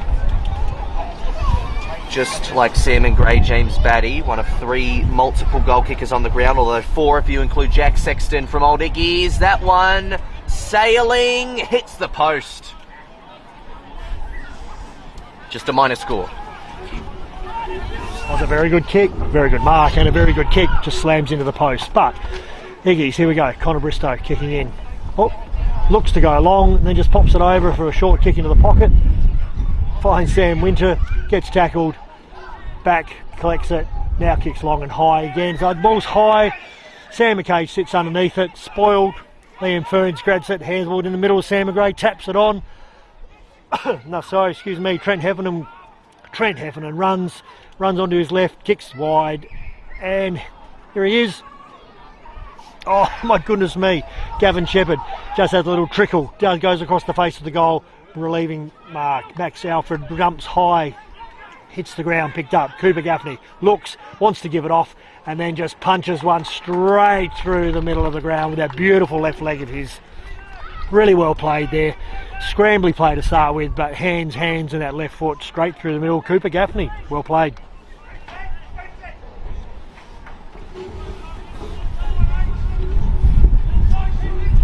An ideal start. Takes the margin up to 55 points, and we wouldn't have predicted triple digits for the margin or the total score had the weather stayed as it did in the morning, but in this current conditions there's no reason why Port Districts can't exceed the 100 point mark and maybe even win by 100 plus. We'll see how the rest of the afternoon plays out. 11 goals 9, 3 goals 2. Back in the middle it comes. Mackay competing. Very flicking hand pass out of the back end, so instead dashing through, Matthew Iliano did a really good job. Not the best of kicks, but dashing off of halfback. He's gotten it in there, which is what ultimately matters. Lost it without disposing of it, Gavin Shepherd. Doesn't matter though, because Old Iggies will try to hold on to it. They won't. The mark is missed. It's chopped off. Thomas Schmush goes inside the forward 50, looking for the deepest option. Shepherd's there, fighting off his man. That looked like the efforts of Batty, and it's gone through. Was that Batty? That was James Batty for goal number 5 now. Getting verification, it was James Batty. 5 goals for the match, and the second for this quarter. Is he on his way to kicking double digits? Probably not at this stage, but you never know if he can turn it on, Tim. Look, the call out there, Indy, is the half-back line. So Cooper Gaffney playing a half-back, kicked the last goal. Thomas Schmush playing centre half-back at that moment, ran forward, got the ball, broke the pack, and then delivered it into the forward line where James Batty, with his strength, stood tall, kicked the goal. Back in the centre. Let's have a look. Max Alfred versus Sam McKay. Been a good battle all day. Alfred gets the tap, knocks it down, straight to Gray, kicks it long and high. Wee! In front, Niskahus keeps it in front of him, hands out the back again. Sam Gray swings round left, kicks. Oh, spoil in the middle. Here we go. Brodie Hawkins on the left. Broden Hawkins. The ball takes a left. Oh, gee. That was nearly a Shane Warne. The ball's bouncing the goal square, heading across. Did a leg break. Slams into the padding on the goal post. And it's a point to Port Districts. So close there. Could have been something special for Hawkins. Instead, Port Districts will have to find a line of defence going up early. That almost could have been against Dean Hoff, but maybe it was just an early jump and nothing more. Been turned over here. Sean Davidson, the skipper. We haven't called too much today. Now it's coming back through the middle. Thomas Schmush again. In the corridor, it stops. Comes to a halt. Old Iggy's trying to get something for the turnover, but they panic, and now it's gone back the other way. Trent Heffernan sending it forward. He wants Batty. He almost got Batty if he held on to the mark. Now he's got to weave his way around a couple. Hand passes it over the top. It might be a fight on the line. A fight that stumbles over the line. And let's see what we'll muster up from this next stoppage. That was exciting stuff, and another opportunity for James Batty. I mean, he's kicked 5 today. I reckon he could have 7 or 8 at this current stage had he been all on the ball. But some opportunities go wayward. It's about creating the next one. That's what matters. Big hit out. Well done there by Alfred. Clearance goes Old Iggy's way as well. That's a high ball. Difficult one to win. Oh! That was a bit of marking infringement there, so advantage will be paid to Old Iggy's as they go down the line, but maybe in too much of a haste because it's been wrapped up well in the tackle laid there from Port District's defence. And that was actually Sean Davidson, who we haven't called too much on today, Tim, but he has had some moments like that one. Yeah, defenders don't get all the glory, but he does his job holding him there. Better throwing in front, beautiful, played on quickly. Cooper Gaffney running straight past again, stabs the ball hard and low. That one a little bit too much weight on it, and he gets spoiled and goes out of bounds. You're talking about James Batty kicking his 5 goals. Remember, Indy, that in the first quarter, his second kick of the game, he was 5 metres out and hit the goalpost. Could have been his 6th. All right, sun shining brightly. Conditions of wind has dropped a little bit. Conditions have got better. Boundary throw in, 50 metre line. Alfred, beautiful tap down, gets the handball, the 1-2. Iggy's all over the play, all around the ball, but again, they look kicking out of there as the next kick is the most important one because the half-back line of Port District's been unpassable today. A lot of players around the ball. We are 1-on-1 in the goal square. Really good play by Port Districts. James Batty on a man, 1-on-1. That experience is going to be too strong there if they can just get a clear kick out to him. However, Iggy's get the ball. Backing back, strong mark again, Cooper Gaffney. Looks, lowers his eyes into the centre, Sam Gray. Gaffney runs past, no, Gray punches the ball out wide. Looks, good strong mark over the top. They're going out the wrong side, need to be attacking this side, but kicks to the centre of the ground, and well done there. Sam Winter takes a defending mark, lowers the eyes, kicks the ball. Iggy's switch. Looks once, knows them, he's always in trouble now. Looks a second time, good composure. Finds Bradley Jones, captain, in the back, half-back flank. Guy running off here. Oh, good spoil. Ned Pilkington, really good spoil. Player grabs it, Two blokes tackle him hard, and the umpire said that is too high. You tagged him just a little bit too hard. Connor Bristow. Opportunity for Connor Bristow from half back. What can he conjure up? Indecisive. Steps off his mark slightly to get some energy on that left foot. Going up but getting spoiled by Samuel Mackay. Now they got it on the run here. Cooper Gaffney. He goes. What a grab there from James Batty with the one-hander. He saw some options up forward and turned it straight over. That's another kick gone wayward. And now they got the corridor. Can they muster up something? Van der Jude. Tom Van der Jude goes far down the depths of the corridor. Stumbling into the forward line, but stopping as it finds its way back in the hands of Samuel Mackay. Has been really good today. A helicopter drop punt coming back the way of the wing, and Cooper Gaffney taking a safe mark. Stepping off. Men on the mark had no chance of catching up to him after that 2-on-1 perfectly positioned kick. Here's Sam Gray. He's looking for Batty. He's looking for all the options going forward. He wanted to go towards the right pocket, but he's almost indecisive, contemplating the other way. He's going to have to go to the left instead with a hooking drop punt. It'll find its way down to the tip of the goal square, but Gavin Shepherd will be held up. And a moment to just take a breath now to see what will happen about 25 metres out, almost directly in front of Port District's goal. Doing the ruck work there was Wiestra, who's got a little bit of resting ruck forward stuff. Oh, finds its way into the hands of Dwyer. Bending action, not quite enough. And just a minor score registered. Then goes back to that beautiful kick by Cooper Gaffney on the half-back flank. Low and hard, hit Sam Gray on the half-forward line. Sam Gray had lots of options, lots of leads, but they're all leading. Oh, they just weren't perfect leads, so pushed it into the centre of the ground. Gave a snap by Harry Dwyer, who's had a lot of the ball, doing really well as a small forward. All right, Noah Layden kicking in from full-back. Finds Will Ferrari, but the player spoils. Quick hands, recovers. Weeder hands. Cooper Gaffney again, runs, looks. Kicks it straight up in the air. Unfortunately, gets the wrong side of it. Players, ball bounces into the hands of James Hogan. Gets the handball out. No. Cooper Gaffney again, out the back. Heffernan, out the back. On the left foot, lowers the eyes. Beautiful kick. Now I'm going to say, I reckon that looks like Kenny Carpenter. Let's have a look. Gee, when they punch that ball, they're good by foot. Port District, you can tell why they're one of the leading sides in the competition. It is Kenny Carpenter. He is in that hard pocket. He is 35, 40 metres out. He's a left footer. He's going to have to punch this across to just right over the umpire's head again. Don't worry about drifting too far. If you can go into it and keep it low. He goes high. He gets a helicopter, unfortunately. Players in the goal square.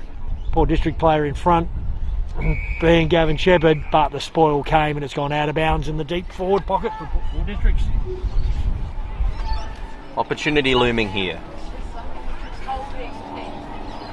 James Batty. He's only a mid-size, so he doesn't really do too much forward ruck work, but he will loom around this stoppage, hoping for something.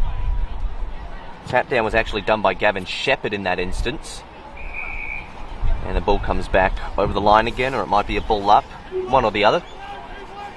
So blue sky, no sun out at the moment. I reckon just a bit of overcast behind us has sheltered us a little bit from that, but hopefully no more rain to come this afternoon. We expected a bit more than what we've gotten. Let's hope that it's not being delayed, that it's just completely absent instead. Finding their way out in the back end, Cooper Gaffney eventually had to get it onto the boot. Finds Gavin Shepherd.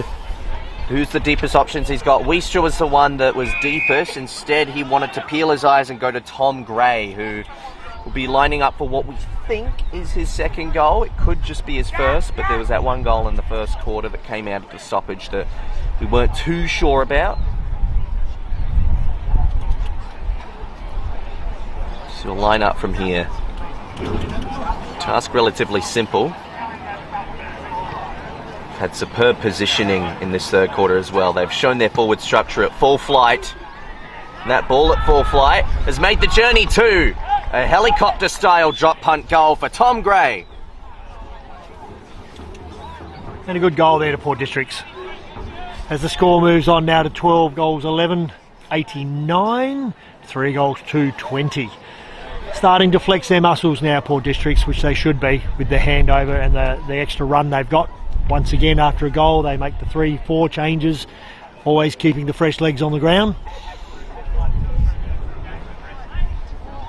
As we move back into the centre, Max Alfred's done a lot of the rucking all day today, and here we go, Port Districts with Matthew Wistra as second ruck in the game. Ball goes up.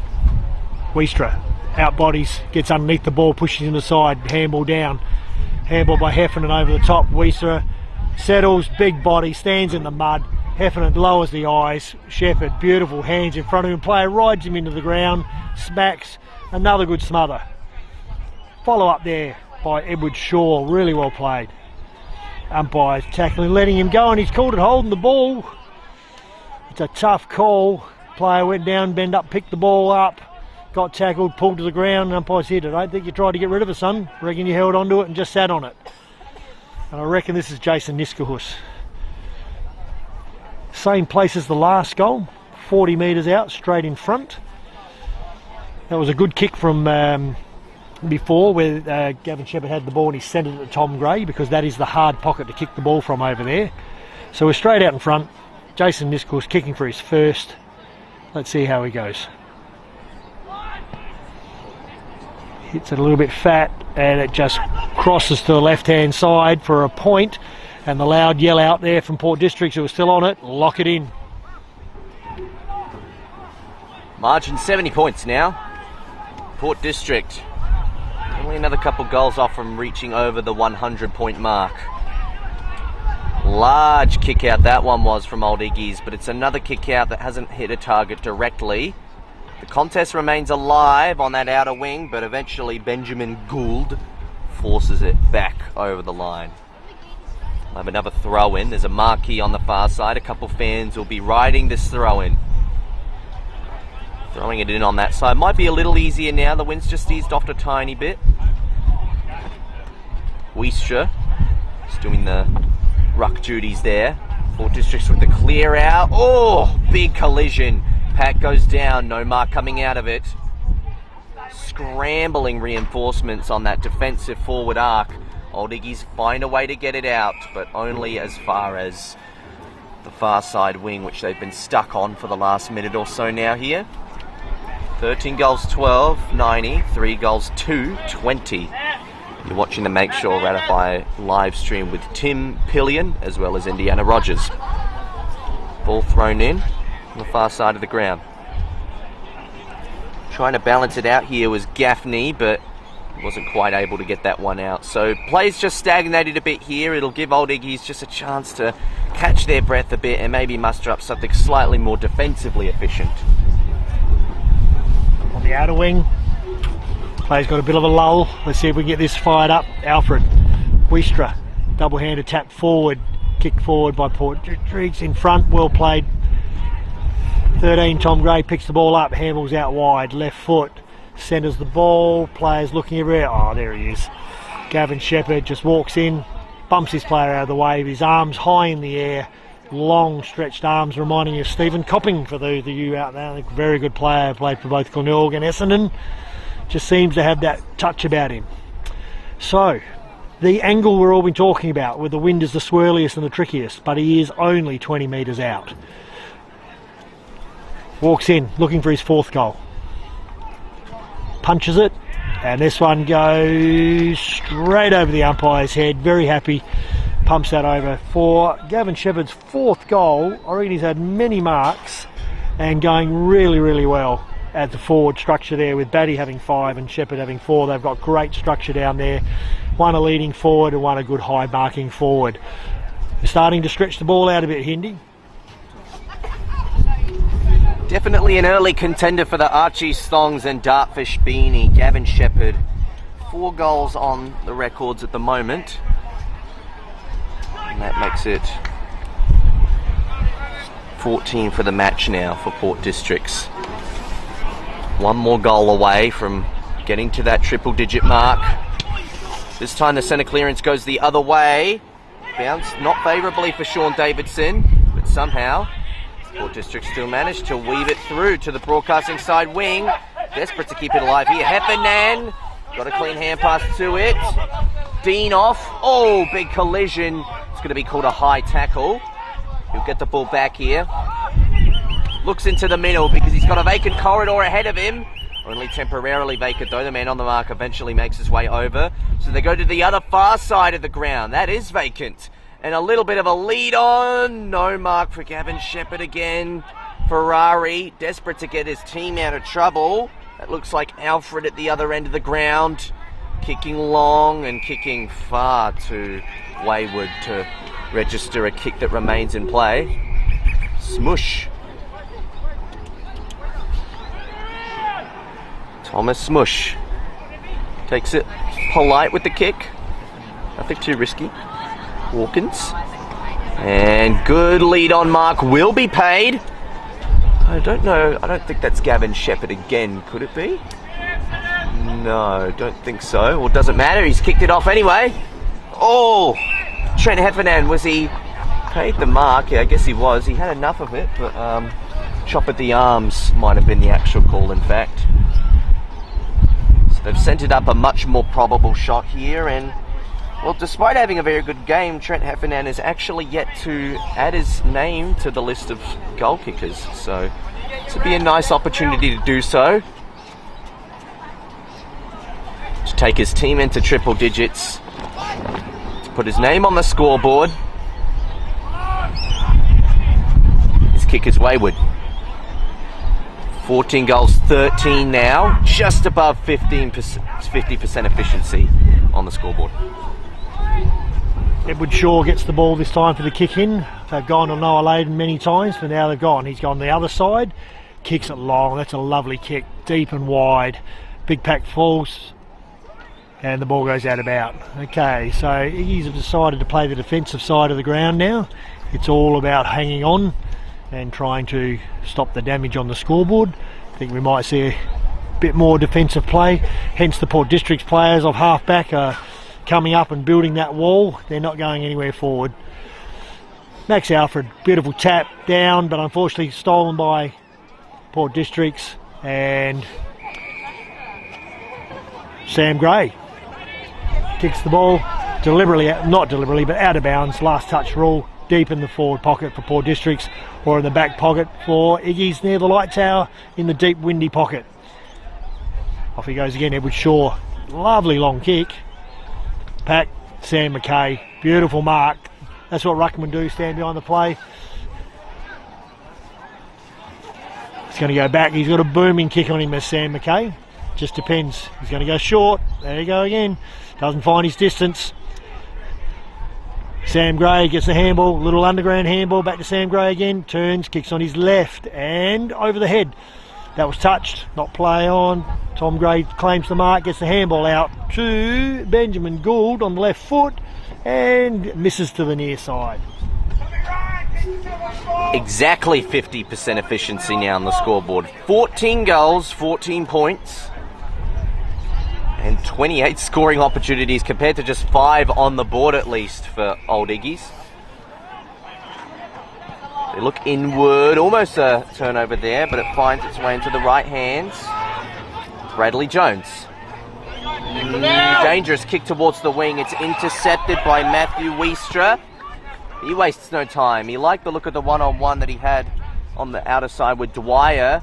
Keeps running Dwyer. Lost the ball. Had to apply an early tackle. Too early, in fact. It's going to go out the other way. Mark taken now by Austin Horner. He looks in the middle. Good kick to Charlie Maxwell. One of their few goal kickers today. All spoiled out there, but it was good contest from Samuel Mackay. And Port Districts with all of the defensive setup, but not the efficiency coming off. Oh no! Connor Bristow could have taken the intercept mark there, and he decided not to. He did a two-handed spoil, and now it's going to go through the corridor the other way. Here's Sam Gray. He had to dash through a bit of traffic. He keeps everybody running. He's about 30 out from goal. Diving hand pass to his brother. Tom Gray kicks it behind. It's missed the intended target, but Cooper Gaffney's waiting there. He goes to the outer side. There's 2 there to choose from. And no one to take the mark, so Old Iggy's might get out of trouble here, but they might not. That hand pass went the wrong way too. Goal to the pocket, and now James Batty again. Can he kick goal number 6 here? He'd be hoping for it. He's on a fair angle, probably the tightest angle goal he'll have to kick today.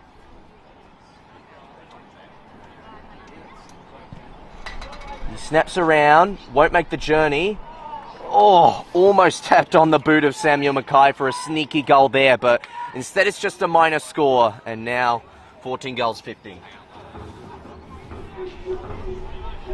Yeah, you called it well, Indy. They did have a possession there with Connor Bristow, but decided a double-handed fist rather than the mark. It cost them badly, but kick in from fullback, again out deep to that pocket.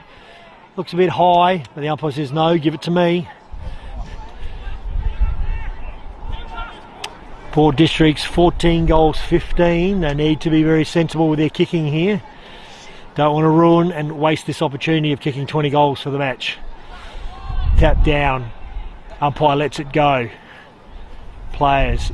A lot of Old Iggy's players around the ball flooding this area. Tom Gray spins, turns, and kicks over his shoulder from 40 metres out and just rips straight through the middle. Well played, Tom Gray. One of our goals of the day there, Indy. Let me look. Tom Gray, that's his 3rd for the day. The forward line are having shared around and doing well. And now 14 goals, 15 goals, 14. 3 goals, 2. Well, earlier on, Sam Gray was the major contender for goal of the day, but now his brothers chimed into the conversation. 24 and a half minutes gone in this quarter. They are now over the 100-point mark. That change will be made very soon. And a bit of overcast has also crept in, so it was bright blue skies at the beginning of the quarter, and all of a sudden the clouds have come back. Let's hope that doesn't signal any further rain because, well, the drainage of this ground has been tested enough today. Ferrari dashes through the middle, boots it out with a thumping clearance, but it wasn't particularly coordinated. Sean Davidson from fullback wants to go out the far side. Cooper Gaffney's had a very good game today. He finds Nishikus, goes further. Oh, Tom Gray missed the read. He might get a second chance at it. He kept it alive along the line. Nishikus kept it alive too. He worked with Tom Gray and Harry Dwyer now. Yeah, well played from Nishikus in pair with Tom Gray there, but is it too far out for Harry Dwyer? He doesn't take his 30, he runs off because he wanted to get the full arc to launch a long bomb. Has it made the journey? It has. It's got the wheels.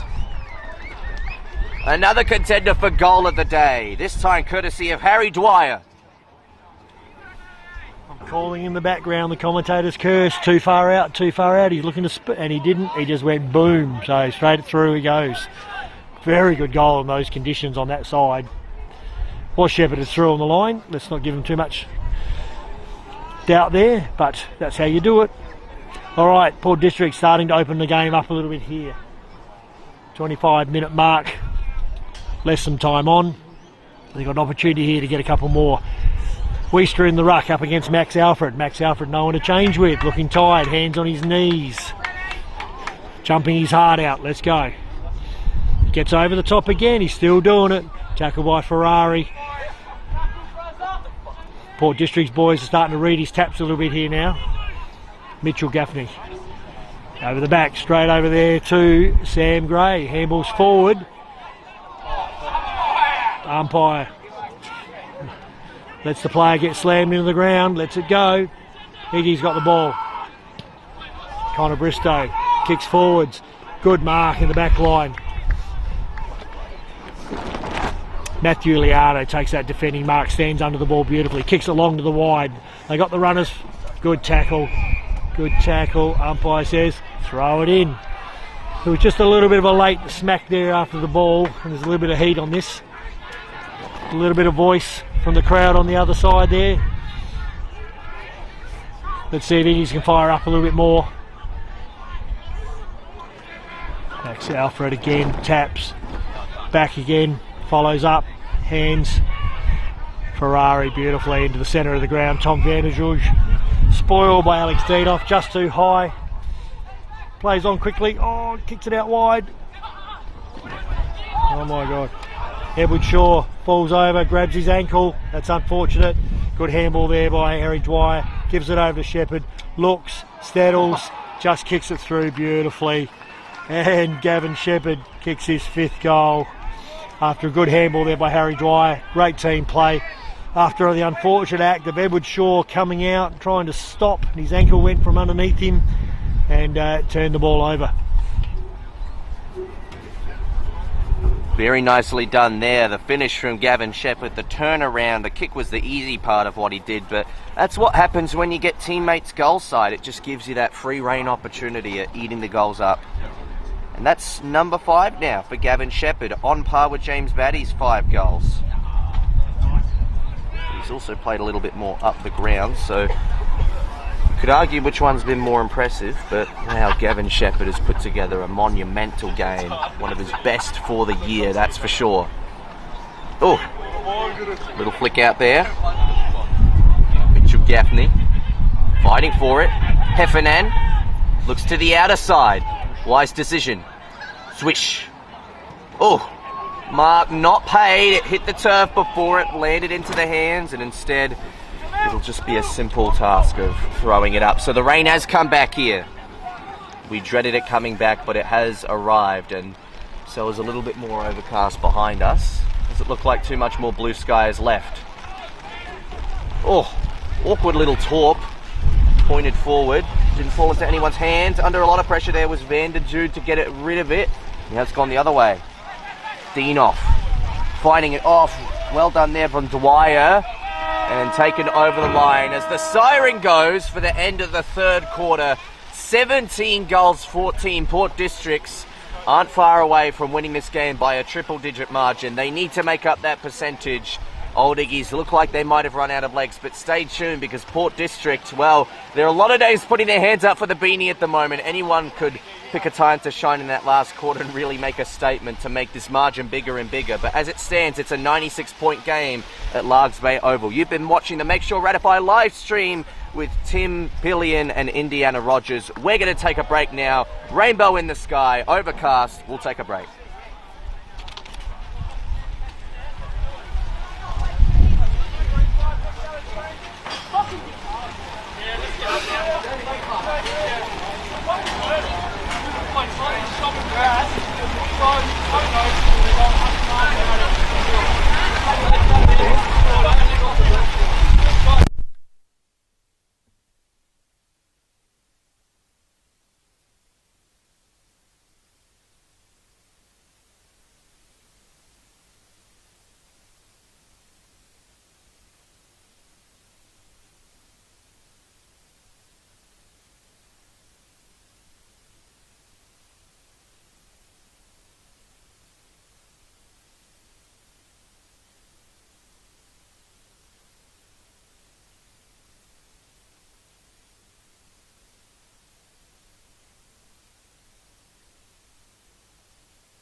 Presenting at times ridiculous. Let's bring it around.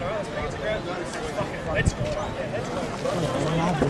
This guy is 19 years old.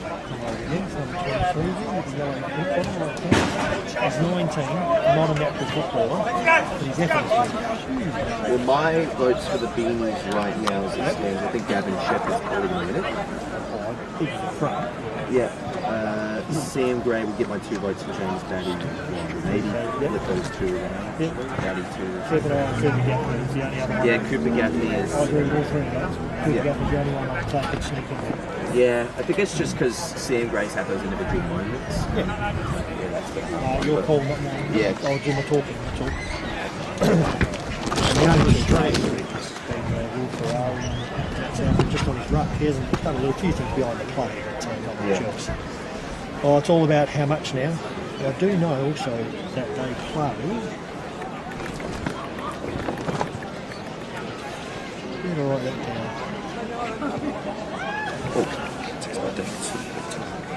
No, I didn't write it down. I'm trying to know how they're playing next week. Because this is playing too.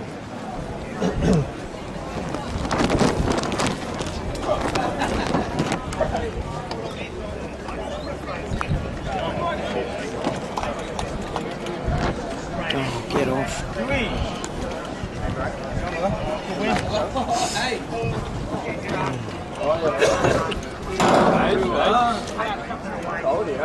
Right, I reckon we're ready to come back to air.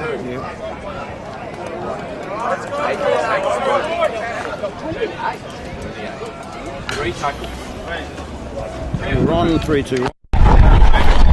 Welcome back to Largs Bay Oval. We said at the beginning of the game, it's Port Districts by how much? That was most people's predictions, and right now it looks like 97 points. They just corrected the scoreboard there. It's 17 goals 15 to 3 goals 2.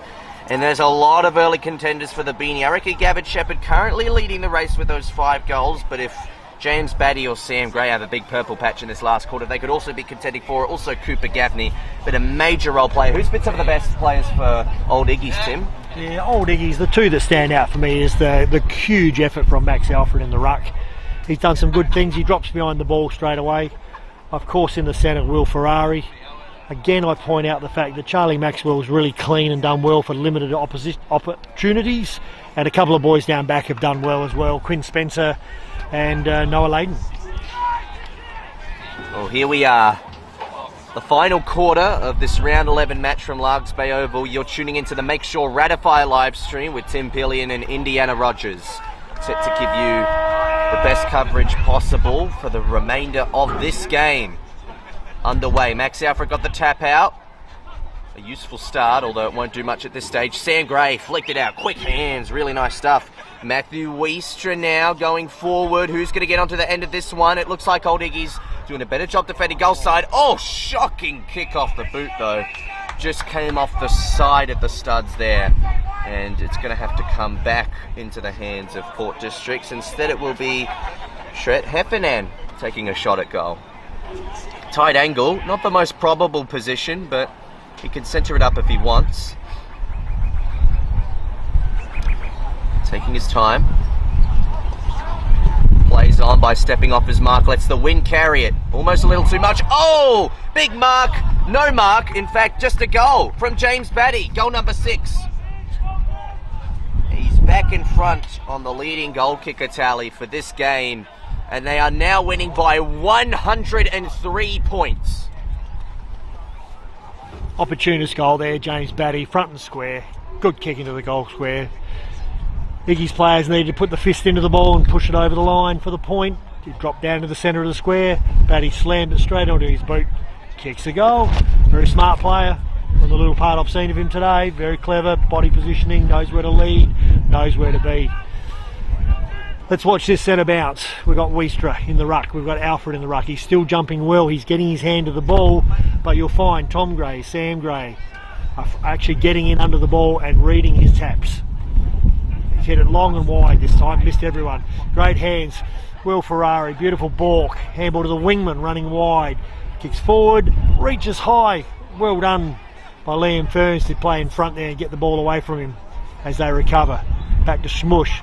Quick kick inwards, only finds Ferrari. He stops. The dreaded pocket. That this distance, only one player has scored from here and kicked a goal today. Let's see what Ferrari's like. Guessing if he wants to, he should wheel around, get a bit of momentum with his right leg here. 40 metres out on that angle, kicking straight into the teeth of that wind. He wheels around, sticks out, kicks it, punches it. Look at that, straight through the middle. That's a really good kick. That's a talented kick. Well done, Will Ferrari. Having a very, very good game. Got that clearance out of the centre, followed it up, ends up with a goal. Well played. Iggy's, well, much needed goal. Well, it takes it back down from what was formerly a triple-digit margin, just back to 97 points now. I'm just taking a look over there on the far side. What do you see, Tim? Scoreboard's asleep. He's not going to recognise that Old Iggy's have kicked the goal. He's only marking it for Port Districts. Oh. Well, whether he was deliberately sleeping through that set shot or not, we may find out. Hopefully there's no scoreboard bias here. I mean, maybe the fans just want as much of a percentage boost as possible, hoping to take away some of those points that may stop them in the way of getting that. Wiestra got up in the ruck contest. Oh, caught with his hand to the cookie jar. It's going to go Port District's way. They play on, maybe a little bit too quickly. Tom Gray's in the middle. Is he going to work with his brother? No, he works with Wiestra. Then he goes to his brother. Sam Gray with the clearance. He's done that a lot today. Can it be an effective one to the one-on-one? No mark. There's still some opportunities on the ground. Snapping around the corner. Kenneth Carpney. Just a minor score. So 98-point margin now, and well, there was a bit of build-up to that one. Sam Gray has been fantastic today through the middle. Yeah, look, he has. They have dominated out of the centre. Here we are down the other end of the ground, which hasn't been the scoring end for most of the day. And we've got Quinn Spencer to kick in. The left leg, kicks long. Oh, man in front, well played, well roved. Jason Niskahus handles over to Tom Smush, stabs it beautifully. Oh, Shep just gets through his hands. Would have been another good mark. Out of defence, kicks along the ground. There's that wall again. Thomas Smush, over to Sam Gray. Oh, over to Ned. Hands back to Wiestra, back to Sam, playing behind the play. He's got a man coming behind him. The voices say kick long. He does. Batty flies, gets the set, sinks the knee into his back, takes the mark. Now, is he too far out? He gets back quickly off the mark. He's looking. People are pointing to the goal square saying, no, do it. You can kick this. It is a big kick. It's the right side of the field. 45 metres out. 45-degree angle. Has 6. Kicking for his 7th. Left-hand post. Kick it low. Hard. There it is. Swings back beautifully. There it is. He knows what he's doing, this lad. That's his 7th goal. Very, very good player. Good mark, good goal. That's both the mark and goal of the bloody. Well played, Port Districts. Running away with this game now. 7 goals. It's not often players reach that tally in a game of Major League, let alone the Adelaide Footy League. But he's done that today, and he could have a couple more yet to come in the remainder of this last term. We are only 5.5 minutes in. Still plenty of more fourth quarter action to bring towards you. And without a doubt, one of the most impressive players for today, James Batty and Gavin Shepherd, almost playing tug-of-war for that Archie Thongs and Dartfish beanie. We might have to trim them both in half and give them 1 thong each. If that's the scenario it comes to. Back in the middle the ball comes. Maxi Alfred with the tap out. Went to the backside. Didn't quite work as planned. Wiestra to Tom Gray. Sam Gray now in the middle. He wanted to do the 1-2 with his brother initially. Instead he decided to go further along. Not a great kick though. In fact, it's out wide, and on last touch it will be turned over. So Old Iggy's from the scoreboard pocket. Not a great kicking style there. Back in the middle it goes. Working with a couple names. Oh! Shopping it there. That was Sean Davidson pushing up the ground. No, sorry, it wasn't. It was Thomas Schmush. And it will continue to remain in Old Iggy's possession. Perfectly positioned out there. That was a nicely put together play. They could get a good goal from a turnover here. Just contemplating the option of this particular kick because it'll be taken by Liam Cates. And he hasn't had the biggest of days, but Old Iggy's as a team hasn't had the biggest of days, obviously. You can savour this moment because he was a late inclusion after all of the... He played seconds. He played seconds, so he's had to play 2 full games today. That man would be incredibly tired.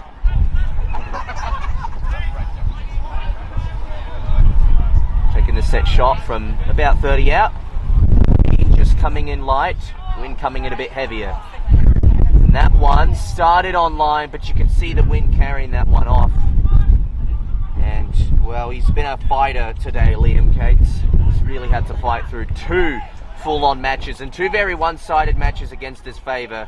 You feel for him a little. Short kick forward into the pocket, finds Lockie Gregg on the ground. Beautiful hands out there by Sam Gray. Back into the middle to Tom Gray. Back to Sam Gray.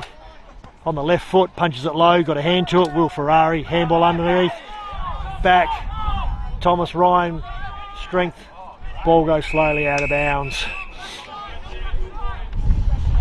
Out of bounds right in front of the clubhouse here at Port District's large reserve. 19 goals 16 to 4 goals 3. It's a question of how far. It's a question of the big boundary throw in. Sam Gray. Max Alfred, big punch over the top. Sam Gray just sitting behind. Gets the kick up high. Oh, 2 touches there. Gavin Shepherd. Quinn Spencer holds him up. Umpire says give it to me.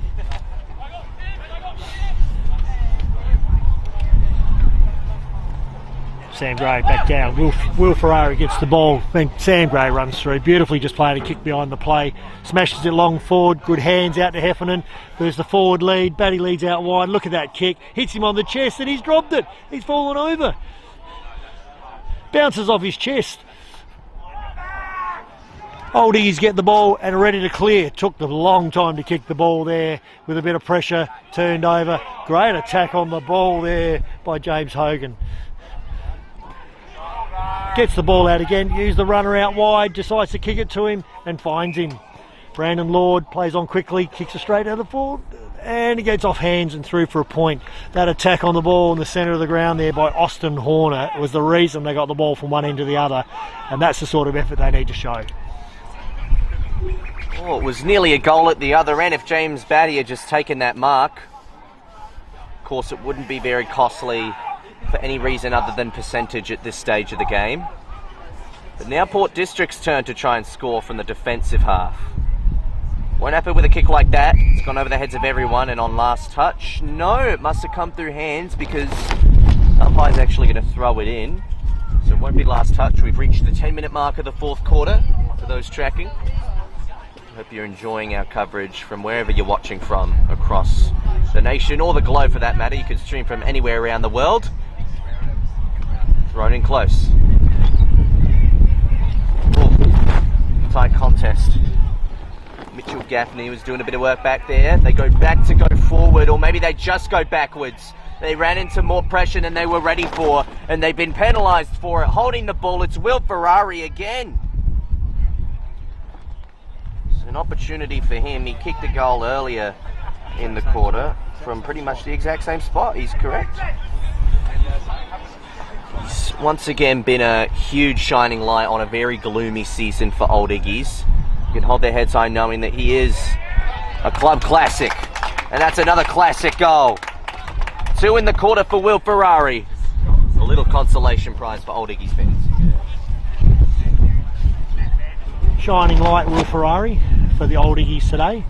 Has competed hard in the middle of the ground, has competed hard around the ground, and he's finished off with a bit of polish with 2 really good goals late in the game.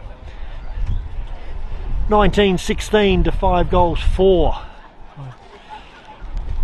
Really good show here by Iggy's who fight hard for the last quarter. So far it's 2 goals apiece. Must be the scoring end to the right hand side, which is that wind we're talking about. But I think Port District would have had a goal set at 3/4 time to finish the game strong. So let's see how they go. Max Alfred again. Sam McKay in the ruck. Sam Gray in the middle. Tom Gray in the middle. Austin Horner in the middle. Max Alfred wins the tap. Straight down. Gets it to Will Ferrari. Over to Austin Horner. Kicks the ball forward. Goes over the back of the pack. Centre half forward. Oh, tries to kick off the ground. Rain tumbling down here quickly. Handball pass. It's a beautiful kick around the corner, but it hasn't got the speed on it. It's rushed through by Thomas Smush. Charlie Maxwell again, opportunist. Smushy in the goal square, ready to kick in. The wind and the rain both at their heaviest now. Look at that soaring kick. Saw the way it floated across the ground. It goes back. Ferns. Got mistranslated in the hand pass chain. Now it's going to come out the other way. Jack Sexton wants to work with Thomas Ryan. He balances a kick. It floats awkwardly. It doesn't hit the target direct. Port District had the defensive setup. Oh, and it continues to remain in their hands. Harry Dwyer managed to clean himself up after slipping over. How about that? Trent Heffernan in the middle of the ground. Uncertain as to where to go next. He plays it safe and chips it to the outer side. Smush again. Gaffney assessing the options. He's got a vacant man in Matthew Wiestra. He looks forward. Also uncertain of his options. I don't think he'll make the journey from here. He steps off, lets out a thumping kick. 2-on-2 in the forward line, and the mark balanced by Gavin Shepherd. He's looking for a 6th goal. The two tall towers today, James Batty and Gavin Shepherd. They're not even the tallest forwards in the competition, but they have reigned supreme in these heavy conditions.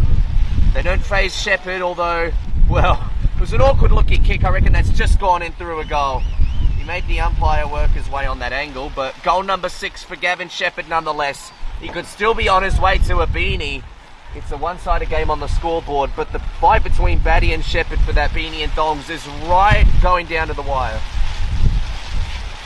Great mark there by Gavin Shepherd, 1-on-1. Player alongside him, raises one hand, taps it in front of him, takes the mark and punches it through. Alright, we've hit the 20 goal mark. The rain is pelting down here late in the day. We've had sunshine, we've had wind, we've had rain. You'd think we'd be playing this game in Melbourne, but we're not. We're down at Largs Reserve, Port District's home ground advantage. Rucks, Max Alfred versus James Wheatra. Alfred over the top. No, ball get down. Whoop, bends down, pick it up. Hugh Ferrari head over the ball again. Thomas Ryan thrown to the ground. Porties, quick kick out. Alex Deanoff out into the flank. Smart player, this kid. Harry Dwyer takes it into the fence, but unfortunately kicks it into the fence and it's a last touch. Old Iggy's to kick the ball in from the wing. Long. Looks. Nice kick. Ruckman are there, punches it forward, doesn't try to mark it. Handball over the top to the running Gaffney. No, it wasn't. It was a running Ned Pilkington, unfortunately.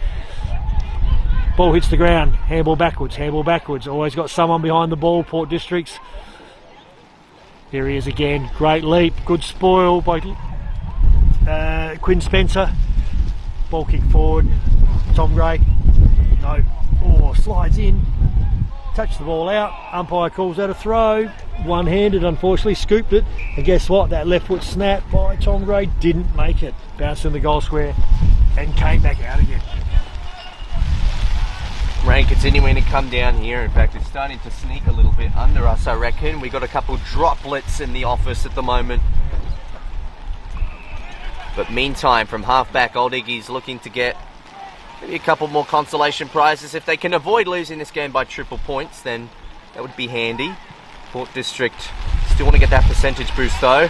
It's been turned over here. Mackay lets rip from within the arc with a helicopter drop punt, and it's just missed to the near side there. Got fans a little excited there, but well, they'd all be hopefully under shade at the moment because it is thumping rain coming down.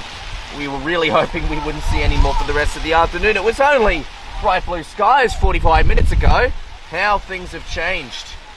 So now Old Iggy's coming out of the defense again. This time the kick-in is successful. Noah Ladon. He's unsure where to go. So he takes it short. Doesn't hit his target, lace out. They'll have to scramble for it again. Oh, difficult hand pass. Sean Davidson. Tackled up and wrapped maybe with, well, not with a bow and tie, but at this stage I reckon anything is a gift for Port District. Ball on the wing. Rucks go at it. No hands. Straight off the boot by Matthew Wiestra, which means it's an automatic kick. That's a kick to Austin Horner. Umpire saying get around on your mark. Settle down, umpire. Come on. One step kick. Punches it into the middle. Finds his man. Straight onto the chest. Noah Layden. Looking. Left foot. Runs. Takes a couple of steps. Punches it beautifully. Centre half forward. But Smushy. Thomas Smush standing there. Centre half back. Haven't got past there today. Kicks it out wide. Good spoil by Tom Vanderhood. Followed Follows through with the tackles. 3-on-1 out there. He's done well to get that out of bounds. The umpire says throw it in.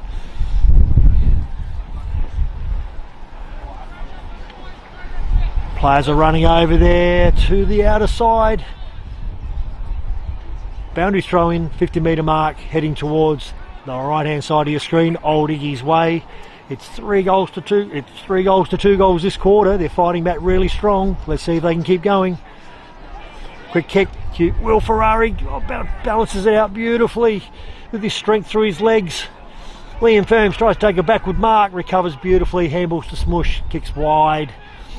Man in front, over the back. Oh, tries off the ground there. Harry Dwyer. Good tackle, slings him to the ground. Umpire a long way away, says give it to me. On the outer wing, right in front of that tent. A lot of fans huddled under that little tent out there. Thrown up. Missed. Takes the ground, quick kick, here we go. Oh, great smother off the ground. Rebound straight away. Kick forward, Port Districts. Here we go, running forward. Sammy Gray takes it clean hands. Long handball out wide, back out to Harry Dwyer. Looks forward. And who do we find? Gavin Shepherd on the chest this time.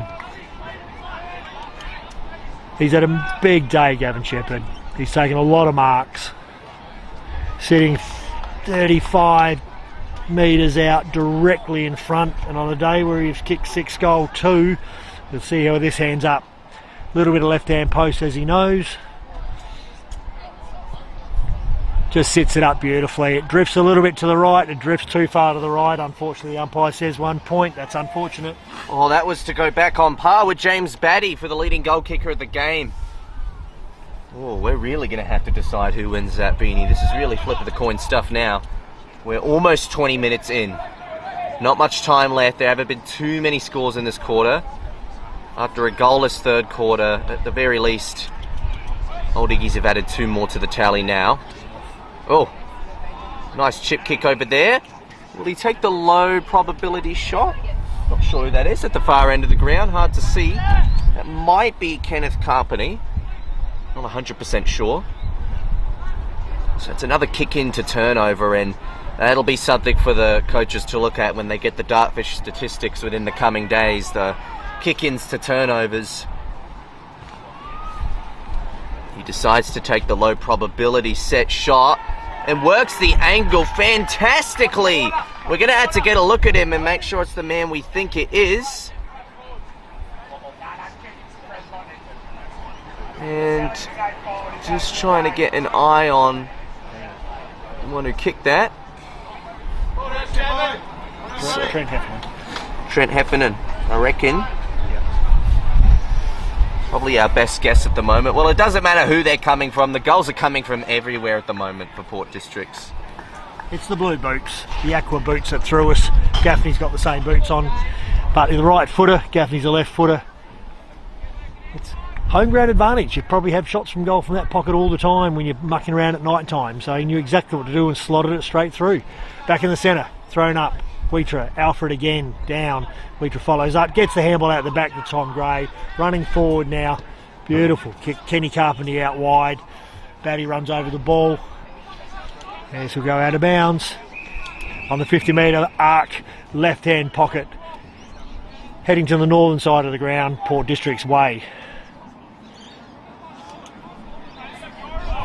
Love the way they isolate their forward one-on-one. Bring all the other players up the ground. It is a small ground. Over the back, oh, beautiful play, Sam Gray. Around the corner, there it is, there's the isolation. Good spoil. Runs off the ball, caps it forward, gets a bit of support back there. Player slips over, keep your feet.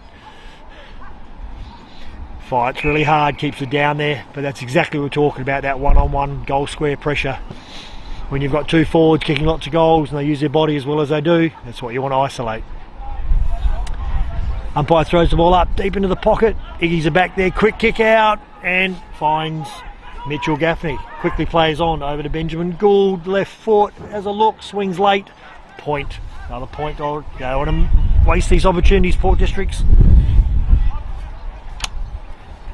So who's going to be the leading goal kicker by the end of the day? James Batty or Gavin Shepherd? The answer to that question could actually determine the Beanie winner. Currently James Batty leading by 1 goal. Forget about the triple point margin on the scoreboard. That's where the real game's at the moment. Noah Leedon. Good kick down the wing to Jack Sexton, who's had an alright day.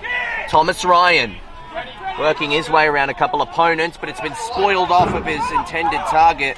Liam Burns. Now Port District's fighting to reset from the defensive end. They're still going. They're 23 minutes in. The game is all wrapped up, but they're still going. This is impressive stuff. Cooper Gaffney goes to the corridor. That cricket pitch would be feeling a little bit more muddy right now. Trent Heffernan finds Smush, who does a little sidestep. Gets it to Tom Gray. He's had a very good day too. So he looks forward. Teammates shouting out to him, but he's got no idea where he's going to go. Oh, nearly spoiled off there. Gaffney. Of course, that's Mitchell Gaffney who came in with the late tackling pressure. So 111 points is what the scoreboard currently reads. I'm not sure what Old Iggy's biggest loss of the year going into this game was. So this could be amongst one of the biggest margins of the year so far. We haven't had too many triple point victories for many teams this year at all. Another ball up to ensue. Mitchell Gaffney loomed around it, got an over the head hand pass. Sam Gray tried to dive onto that ball, missed it. Gaffney with the tackling pressure. It'll be another ball up. 24 minutes in. Not much time left. Is there time for one more Shepherd or Batty goal? I reckon whoever gets the next goal out of those two will win the beanie. Cooper Gaffney with that kick. Both of the brothers have featured prominently today. Wiestra, here it is, the moment. Going down. Both of the key forwards are down there, but we'll have to wait another stoppage. Let's hope Port District will get another goal out of one of those two. This is exciting stuff. More exciting than the match itself at this point. Oh no, it's a free kick going the other way. Never mind. Didn't see that one. Kick out it short. Finds Tom Vanderjou in the back pocket, defending. Looks, just kicks long, but kicks it low. Finds Jack Sexton. Big spoil by Liam Ferns.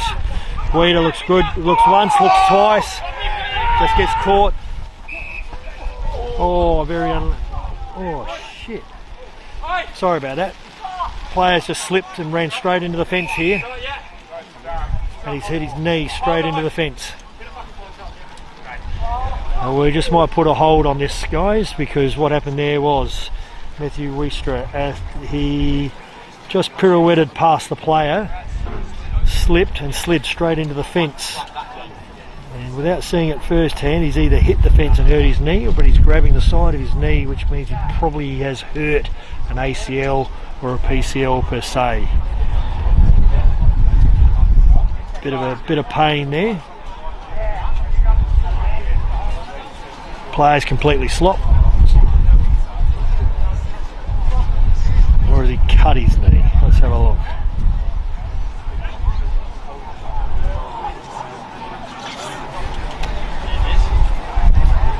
Brought a stretcher out. I don't think it's about that. I think they're just holding his knee together at the moment with regards to a bit of blood. Or something's happened, or he's got a bit of fence stuck in his leg, something like that. So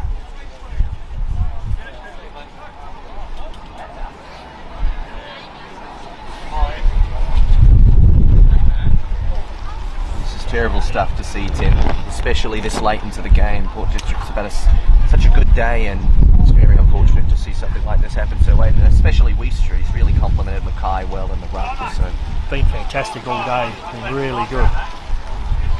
I'd like to say yes, but I've called someone off, so. James Spencer there talks to the umpire and says, let the clock go, let it run off, we can help him.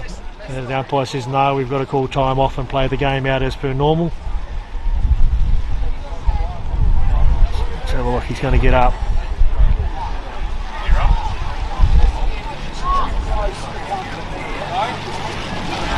He's going to get up, he's going to turn around, he's going to try and walk off.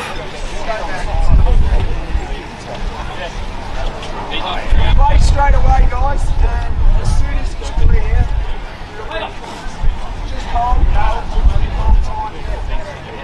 Umpire saying we won't start until the player's off the ground. He is near the interchange bench here, so he's going to head off quietly as he's limping off there. Hopefully it's not an ACL, PCL or anything like that. It's just an injury where his knee smacked into the fence and he's got a cut or a very, very bad bruise. But unsure, we'll find out after the game and we'll try and find out. But they're walking him along the bench, getting him through there. Umpire saying he's too close to comfort. We can wait. We can wait. Player safety always take first precedence over anything else. Good to see him walking at least. Umpire blows whistle. We're back on. Let's go. Iggy's player Brandon Lord turns, kicks backwards, switches back into the centre of the ground. Gray's been good. Will Ferrari down to kick it, gets smothered. Gray picks it up again. Handballs back to Smush. He falls to ground, gets up, settles, kicks it to the ground. Over the top, Trent Heffernan gets the ball. He's about to get run down. Kicks. Here we go. 1-on-1. Well played. The fullback out there. Who's that? Very well played. The 1-on-1 body position there. As we said, the ball goes out of bounds. Oh, ball goes through for a point. Just a -4.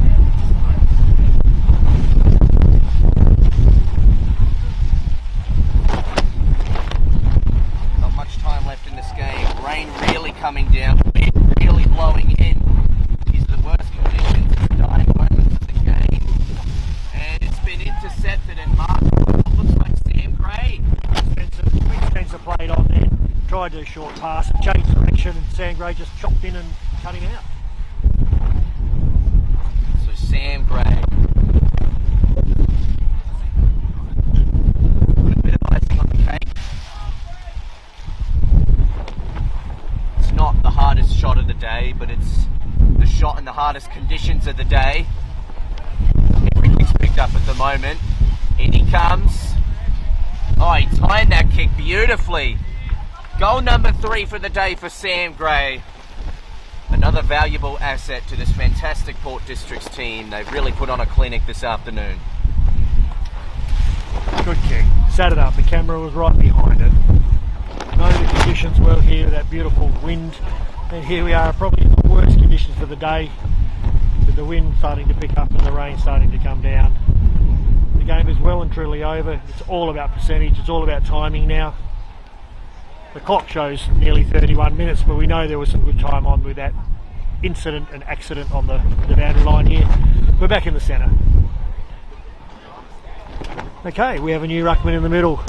We have Brandon Lord in the ruck for Old Iggy's, giving Max Alfred a well-deserved rest for the day. Ball goes out wide, slipping and sliding everywhere at the moment. Slipping, sliding, out of bounds, right in front of the scoreboard, deep into the last quarter.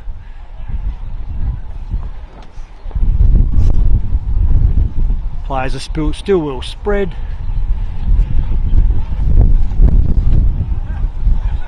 Who we got?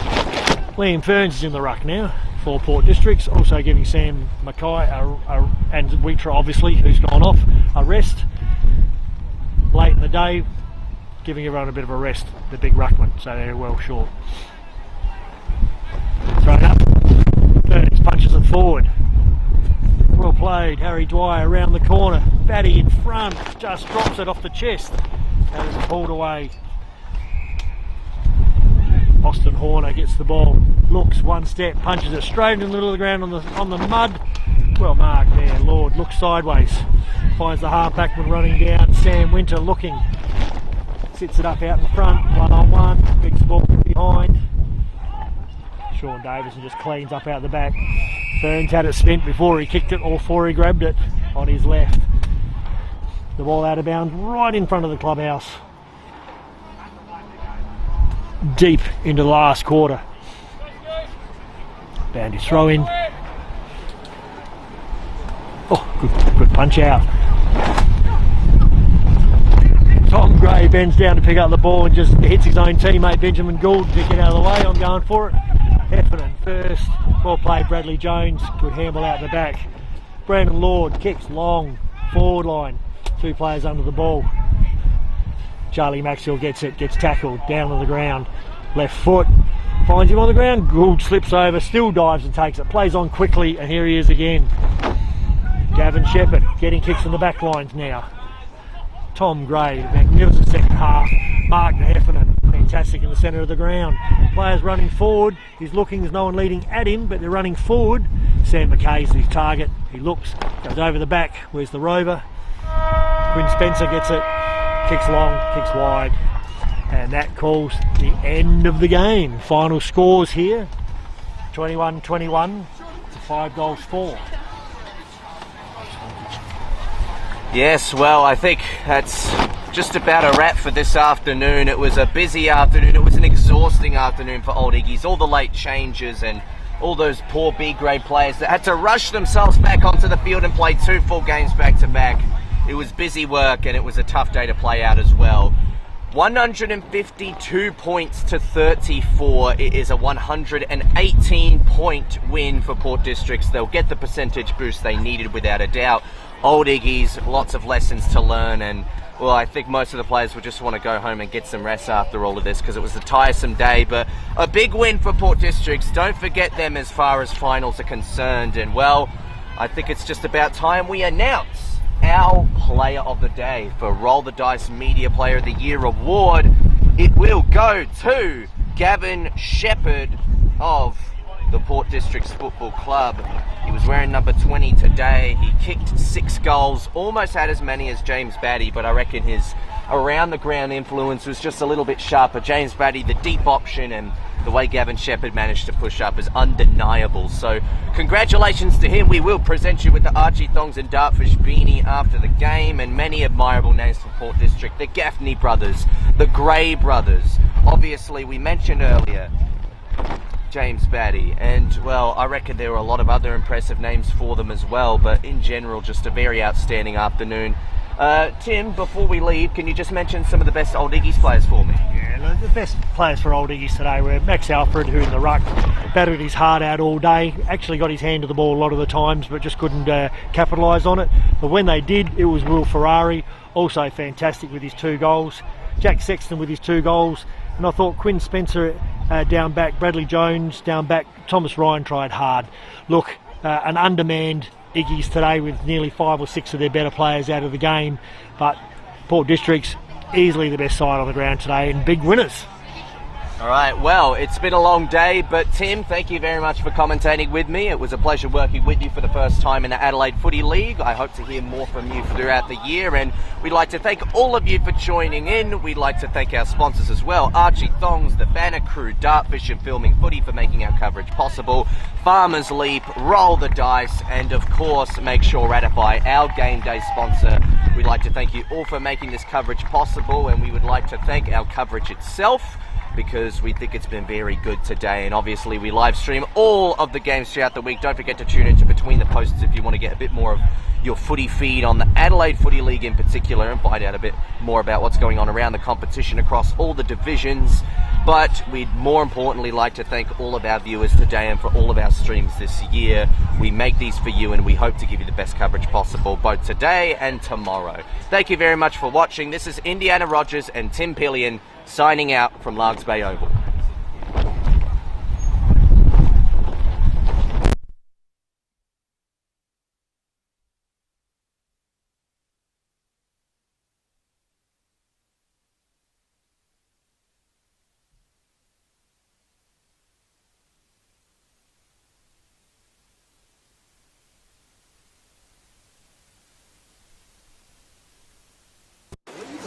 Yeah, well, between him and Sam for the votes, they both had 3 I'm just saying goals. second. I'm just saying second half. Your second half was unbelievable. He did nothing for the first half. Now, I'll give you a hand here. Oh, thanks, yeah. Probably the best thing you could do is just undo what you did over there. Cool. Yeah. Because I don't know what you did over there. So I'll leave this for you. Yeah, you I can can do all do that that stuff. I'll do all I'll right do that here. and get the cord back Yeah, here. that'll be. Yeah, let's great. take the Yeah. photo first. I'll get you in the photo with Gavin Shepherd. Oh, yeah. I'll just Say something to Can I Tom. get the photo? I'll do that.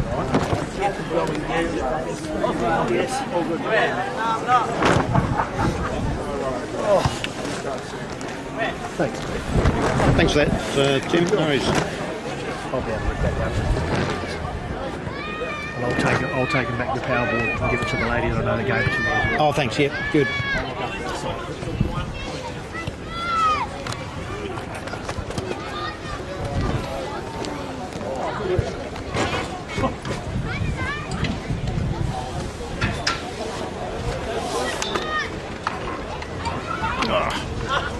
First thing we'll do is get the picture taken and then we'll start.